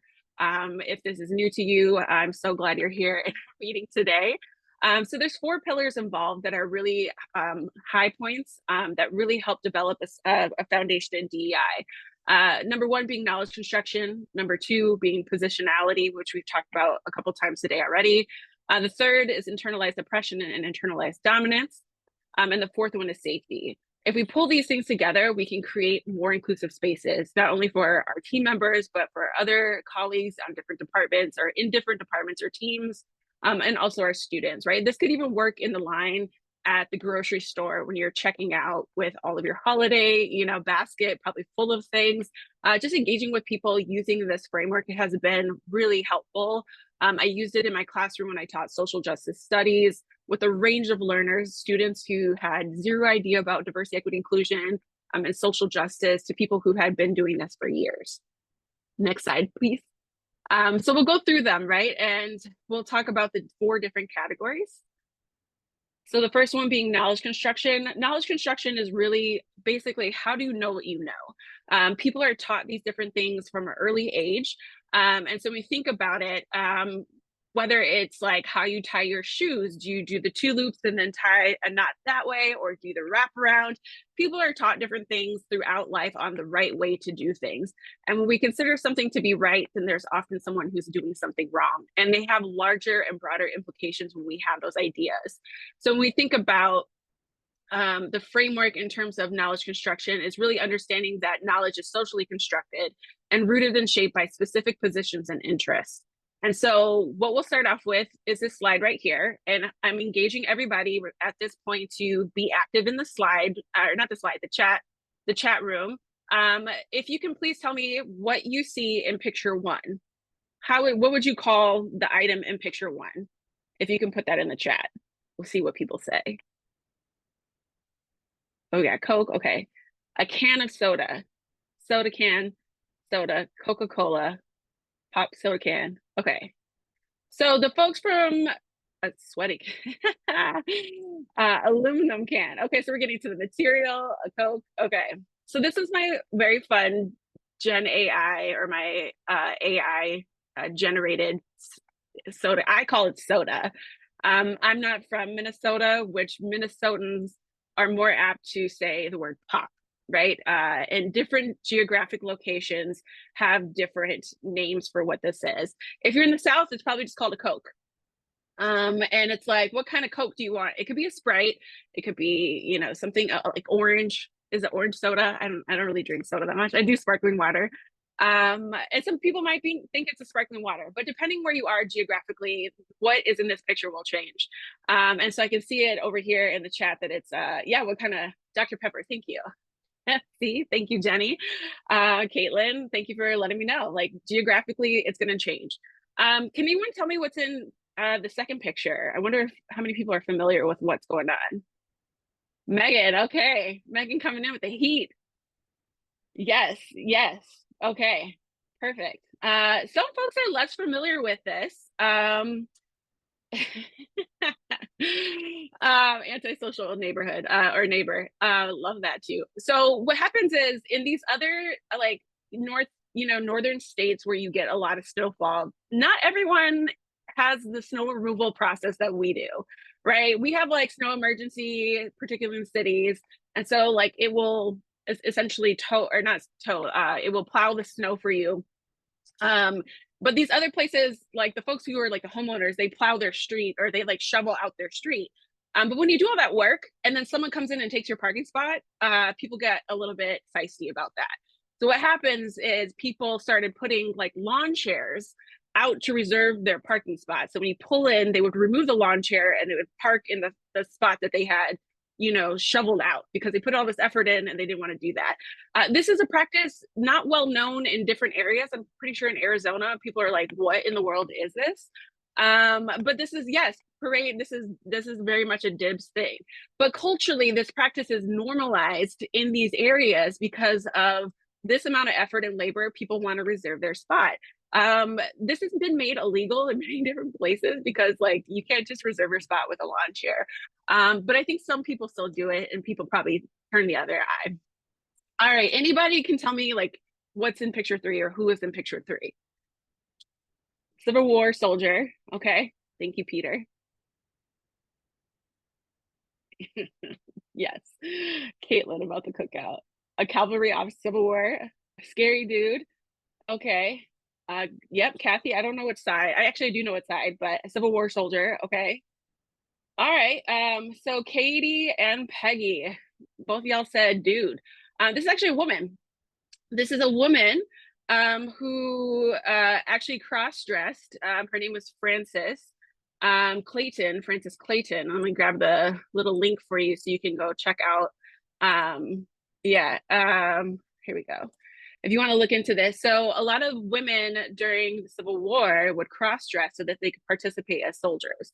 And so this is a woman on the northern side trying to fight for freedom for the Union side, and her name is Frances Clayton. And so when we think about this, again, our brain, because of what we've been taught, like our knowledge constructions are like really programmed to read this picture as masculine and these features, even though this is a woman. And you can click on that link and you can see I think they have both photos, Frances in the dress and then Frances in the uniform.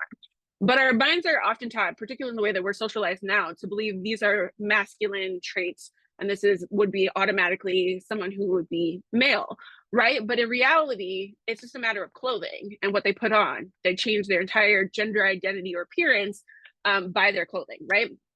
Yeah, and thank you, Sarah. It does happen throughout history in multiple different ways. And there were several Black women who also didn't have their photos taken that did this as well in the war as well. So when we think about this, what I hope to accomplish through this slide is having you understand that the way that we've been taught things is really shifted by perhaps our religious organizations or our leaders. We think about what we were taught. We had this conversation before the meeting started about musical devices based on age. Our younger folks don't really understand, not that they don't understand, they were less familiar with what like a boombox or a Walkman was, and then how we advanced to Discman. And so we think about that, our age, our geographic location, our race, our gender identities, all those things are shaped by other people. We've been socialized to understand certain things. And so that is probably what, when we start to form different ideas, this is where we get knowledge construction. If you'll advance, Nicholas, to the next slide. Okay, positionality. This is our next one. We talk about this a lot. This shows up in every space that we're in. And positionality is a little bit of a fun one. We'll go ahead and go to the next slide. It's pretty much every part about you is positioned in a different way, different aspects of what you can do. So if we look at this huge list, probably the first 8 of them on the left are probably the ones you're probably hear about the most, particularly in DEI, particularly on job applications, race, gender, sexuality, national origin, ability, disability. They ask you to check that box. You can opt into these different things. These are probably the more salient of our identities. When we look at some of the other things on the other 2 columns, some of these things might come up that you didn't think about regularly or are not top of mind. So when you think about what position you're in society, a lot of these things shape your position. And it could be from one room to the next. So on our college campus, for example, your first language, if English was not your first language, do you have an accent? Do you feel self-conscious about talking with an accent? What about your class status? Do you feel like you can buy your next meal, or are you living paycheck to paycheck? Or are you our football coach who's making $6.7 million a year? And you probably don't have to worry about your next meal. right? So all these things show up, and you might look at this list and say, phone type, Stephanie, really, are we doing phone type? But this is kind of an ongoing joke for us. Your phone type makes a difference in a social context. How many of you have ever complained or heard someone complain about a green text? Anyone who is an iPhone holder? Yeah, so Peggy, okay, you've heard about that. Someone complaining about a green text. Yes. Yes. Thank you, Lisa. So we think about our phone. I want to let you know that even our positionality and like what we hold in terms of our phone becomes situated in terms of good and bad and morality. So if you didn't know, Apple actually has a contract with any film. If they're using a device that is an Apple device, it cannot be a villain or a bad guy. So you will never see the bad guy in, Law and Order, because I've been on a Law and Order kick. They will never be carrying an Apple phone. But Olivia Benson from SVU, she will definitely have an iPhone, because there's like this contract like legitimately put into place that anyone that has an Apple phone cannot be considered a bad guy or a villain. And so when you think about that, even the phone type that we have becomes like a matter of moral standing, or idea of like good and bad. So we think about our positionality. A lot of these things can change. Do we have any middle children in the room? Yeah, okay. I think Alex, did you raise your hand? Yep. So sometimes middle children feel put out. They feel like they're the invisible child. And I've actually seen this with my own family or my connections, that the middle children often feel a little less visible because they're not the oldest and they're not the youngest. And so they often feel a different way. But it could be also folks who are only children. I don't know if any only children in the house, but even the way that you're treated in your family can change over time depending on your status or with others. So sometimes when you find out other people are only children, you're like, oh, you were an only child growing up. Sometimes we make those comments and they crop up just because of the way we are in terms of our positionality.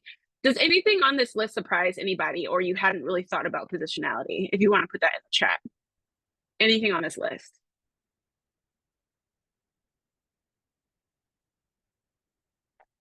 Star signs? Yeah. How many of you have ever heard, oh, that's so Virgo of you? Or of course, because you're a Cancer. Or Aries are fiery. I mean, they are fire signs, but how many of you heard that? I'm a Libra. I'm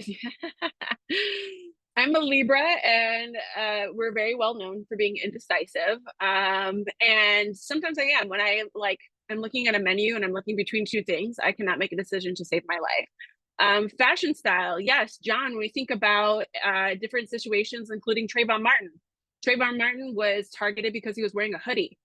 And so your sense of fashion can impact how you are able to navigate in this world. If you're dressed up in a suit, you look like you're in a position that you are in leadership, or you are someone important when you're wearing a suit. If we're wearing a hoodie, if we're wearing sneakers, if we're literally in pajama pants, which I guess are a little bit more popular in public now, people might have different ideas about you in terms of make assumptions about your class status or your intelligence. All these different things are shaped by that. So yes, thank you. Also, Caitlin, about people wearing traditional feminine clothes. Frances Clayton's over here wearing a men's uniform for the Army, and she's out here doing various different things. Why do you dread Libra season, Amelius? I don't understand. It's not like you don't have a Libra queen on your team. For a month, you're like, oh, it's Libra season. It's coming. It's coming. It's like, I have a lot of Libras in my life. It is including sisters and play cousins. Yes, well, we are amazing. I know it can be intimidating, so don't worry. Okay, if you'll go to the next slide, Nicholas, we're trying to keep this moving along. Thank you. So when we think about our positionality, we all hold something, right? If you go through that list, you can say where you are on that list. You can go through the whole thing. You can say like, I'm an only child. You can say that I drive a car, I live in the suburbs, I'm a homeowner, I have an Apple iPhone. You can say all those different things, but depending on what room you're in, your positionality will change. So where you feel very dominant, say you're the professor in a classroom, you're probably going to feel a stronger sense of authority. And you'll have a different positionality than your students who are new to the material that you're teaching. This also could be a place in the University of Minnesota. If you've been here for 30 years, like Emilius, he can, be a little salty at the Libras because he's been here a long time and has probably worked with a lot of Libras. But if he goes to a newer space and he's learning something new, like a conference, Emilius might not feel as confident in the material because it's newer to him. So even though he is the interim director, he's been here for 30 years, is like, a PhD holding powerhouse. I've been using that word a lot, but we have a lot of powerhouses here in different rooms that can change, right? So in certain rooms or different spaces, your positionality will also shift. If you are the only woman in a room full of men, that's going to feel differently than when you have mixed company in those situations. We've heard the conversation about, would you pick a man or a bear in the woods? That positionality changes. And I won't say what women decided to pick, but you can probably deduce from the comments about what they did pick. Go ahead and go to the next slide, Nicholas.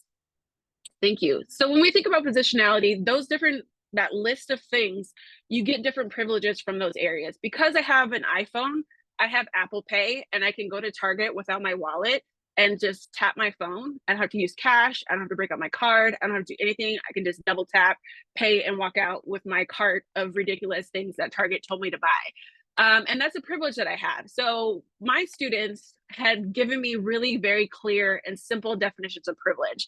Oftentimes we think about privilege and thinks of like someone's just better than us or has it better and everyone else is like down and out. But really privilege, if we break it down in different ways, can mean different things in much more simple ways. And so if you can click the slide for the next advancement.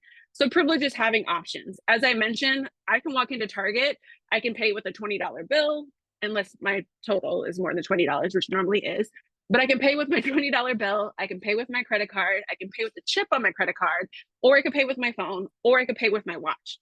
If I was someone who was relegated to using a wheelchair, I would have less options because I would have to go around the building to find accessible entrance. In Minnesota, when it's cold and snowing, that's much more challenging. As someone who is able-bodied and can walk upstairs, I don't have to think about where is the elevator to the access to that space. I have options because of my ability. Next definition. The other thing is privilege is the absence of obstacles. I almost said that backwards. The absence of obstacles. So we think about the things that we have in our space. We are sitting in Zoom with our computers and we're connected to that. We have access to having an entire gathering with us not being in the same space. Some of us might be in the same buildings right now, but individually we're right in the same space. We have an absence of an obstacle of having only one way to meet. We're not in a conference room all together, all this other way. We have different ways of being able to participate. It's an absence of obstacles. This could come in with your paycheck. This could come in with your car. This can come in multiple different ways that you don't have the obstacles that other people do based on their identities. As we talked about the house that you built, buying a home, the absence of obstacles because of your racial identity then turned into generations of wealth built for white people in Minnesota in contrast to people of color and folks who identify as religious minorities. Go ahead and shift to the next one. And I'm kind of talking fast, y'all, but I'm trying to keep us on time, if you've been in Inclusive U, you already know we always run out of time. So I'm trying to keep on time, but I appreciate you sticking with me. This third one is a little bit more nuanced, and I'm really grateful because Emilius is going to be sharing a little bit of his experience with it. But to give you a brief overrun of internalized dominance and internalized oppression, this is, again, more nuanced, and it ties in both your knowledge construction and your positionality. These are things that you might have grown up having or experiencing that shift over time, right? So maybe you grow up low income and you are, gainfully employed right now, you make a good amount of money, you're not living paycheck to paycheck, but you might still have some frugal habits because of how you grew up, right? You might be doing different things that you have that. That's an example of internalized oppression. We'll give a couple more examples, but this is a shift in behavior that even though you still might not hold that identity, you still have internalized some of the things and practices that you do that show up in your space regularly. So Emilius, would you please share with us kind of your example of internalized oppression? Sure, and apologies, didn't mean to offend my Libra colleagues. Y'all are great. Just Pisces are just more quiet about how good we are. So I grew up in a housing project when I was younger. I went to Catholic school from 3rd grade to part of 5th grade. My family didn't have a lot of money, and when we were in Catholic school, we wore uniforms. When I went back to public schools, and growing up in an African-American family, you couldn't just wear anything when you left your house. So I had like 2 shirts and 2 pairs of pants, or 3 shirts and 2 pairs of pants that were my school clothes. And a 5th grade classmate, Alyssa Millman, said to me one day in front of the class, "You wear the same clothes every day." And it did not occur to me until many years later that that comment impacted how I thought about what I wore. Even today, as I was getting ready, I was like, what did I wear last time? Because some people, they're only going to see me once every 6 months. And I was very worried about people thinking, oh, he's wearing his Friday sweatshirt, or he wore that same tie the last time I saw him. And so if somebody complimented me on something, I used to wear ties a lot. That meant I had to go buy another tie, because I was so worried that if I wore that tie again, or God forbid, that tie with the same shirt and the same suit on a Monday, they would think like that's all I had. And it took me a long time to realize it goes back to what Alyssa Millman said to me. And, thinking about what Stephanie said, I have a closet full of clothes, so I could go a long time without wearing the same thing twice, but that still is in the back of my head because of what that person said to me and what it made me think about myself, that I was poor, didn't have as many clothes as my fellow classmates, and that still sits with me. So that's an example of how you can internalize oppression and what people think about you, even though it shouldn't matter, but it still does. Yes, thank you. That's such a great example. I feel like it comes up, and these are things, like I said, that's much more nuanced. And so you might be sitting there watching TV, or, out and about running your errands, and you might pick up on some of this behavior that really reflects somebody's dominance through their dominant identities, or the experience of oppression they had because of their marginalized or historically marginalized identities. I'll just provide one more quick example and we'll move on. My husband is a Black man, and we live in the suburbs. And we used to live in Minneapolis for a long time. We moved to the suburbs, and it was definitely a culture shock for us. But this last picture here with the police, my husband also does a lot of working out. He does, he's a big fitness person. He likes to do walks, but he doesn't just do normal walks like people do. He's like, I got a weighted vest. And so he has a weighted vest that he wears to make his workout more intense. But when we first moved here, maybe a month in, he told me, he's like, well, I have this whole speech prepared if I get stopped by the police and they think I'm wearing a bulletproof vest. And he's like, I know what to say. I know what to do. My husband is the nicest person you've ever met. Most of the time people are like, he's so quiet, he's so nice, and he's, a college graduate, he's a 2-time homeowner, he's never committed a crime. He's literally has no record, anything like that. And at the same time, he's prepared to understand what that engagement with an officer might be like because of his racial identity. So while he actually doesn't hold any positionalities that would inform someone that he actually is a criminal, he understands his racial implications and his gender implications for just wearing a weighted vest to work out. That's a huge way that we can kind of see how internalized oppression works. Yes, exactly. We shouldn't have to be nice all the time. So here's my other AI generated photo. And so when we think about sidewalks in space, it was so funny because Emilius, you mentioned this, I think earlier this week, going to the Mall of America, maybe you all have shared this experience, but sometimes people walk in blocks. They're just a line of people that don't understand pathways. And so they're just taking up space. This also happens on campus a lot. I notice it happens around commencement when families come in, which I'm so excited that graduates and their families are coming there to celebrate the accomplishments of students. At the same time, you got a party of 8 people. You don't get to take 8 people across the space because other people are walking back and forth, particularly on the mall. Yes, Native New Yorkers know a little bit better because they have to share a lot of sidewalk space with the population there. But historically, in Jim Crow South, what we need to understand in Jim Crow South is that Black people were actually legally obligated to cross the street when white people were walking on the street. And so this practice then becomes very ingrained in us. Even though Jim Crow laws have been abolished and they've been overturned, the practice of space and who gets to take up space and who has to move for other people still exists. This also happens very frequently in gender contexts. A lot of women will move out of the way when they see men coming. A lot of times this happens racially, but also across gender as well. When we think about what we are doing and who has space and who gets to hold space, the other thing is like being able to take up that much space often is not even something that people are conscious of doing. So it's not that they're like intentionally trying to do something, but because it's been so ingrained in our social identity through knowledge construction that you get to take up all this space and other people have to accommodate by moving around you. This is a practice that actually has racist and racial implications. So it's not just something simple on the surface. It actually goes much deeper, much like the house of the U-built. These neighborhoods didn't just form in specific ways. They actually were put into practice to deny any kind of sale to other people based on their racial identity, right? This all comes full circle. Public transfer too, yes. Yes, thank you. So this is one of my favorite quotes. History is not the past, it is the present. We carry our history with us. We are our history, and this is James Baldwin. So when I think about knowledge construction, when I think about positionality, when I think about internalized dominance and oppression, it's all present with us at all time. And can you go ahead and go to the next slide? So safety, right? A lot of times we hear, oh, we're trying to create a safe space, right? Like this is a safe space. That is a very culture common thing in academia, particularly with students and student affairs, but also just trying to create safe spaces on our teams and different things. Go ahead and go to the next slide for me, please.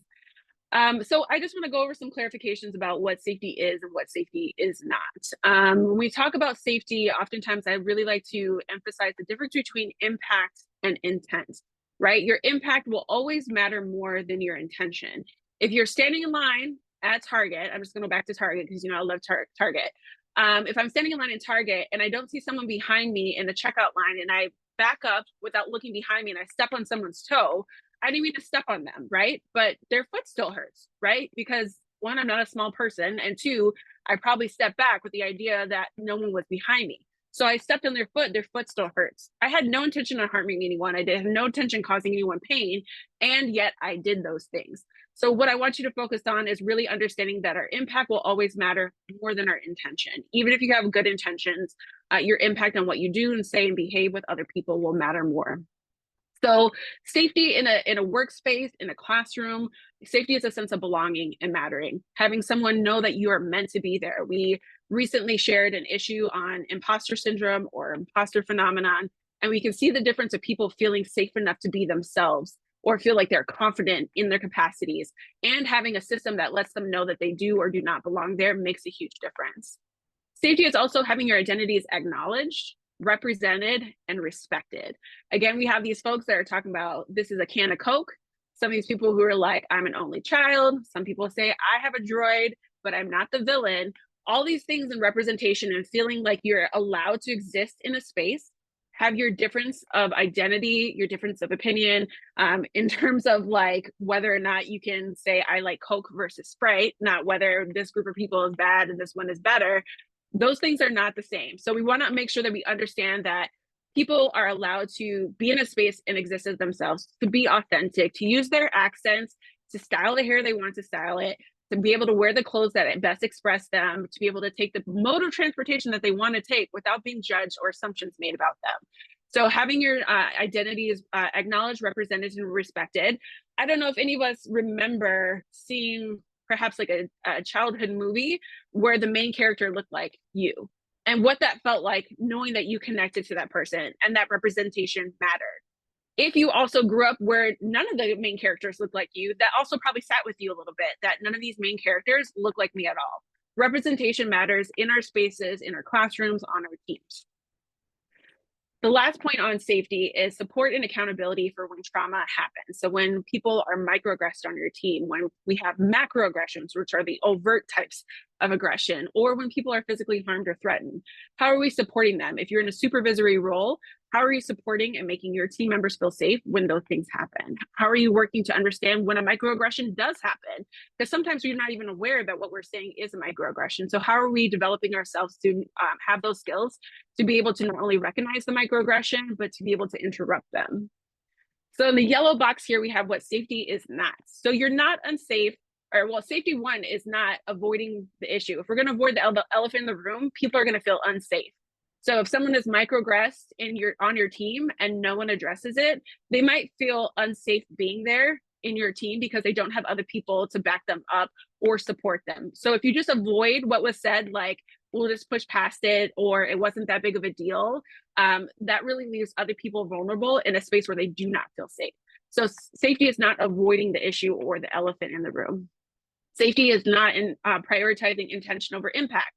I had a former boss at a former institution who was really good at this, and it made me feel terrible to be on her staff. She would always say, I don't think they meant it like that. Are you sure that's what they meant? It was always a question of me perceiving it versus what the person did.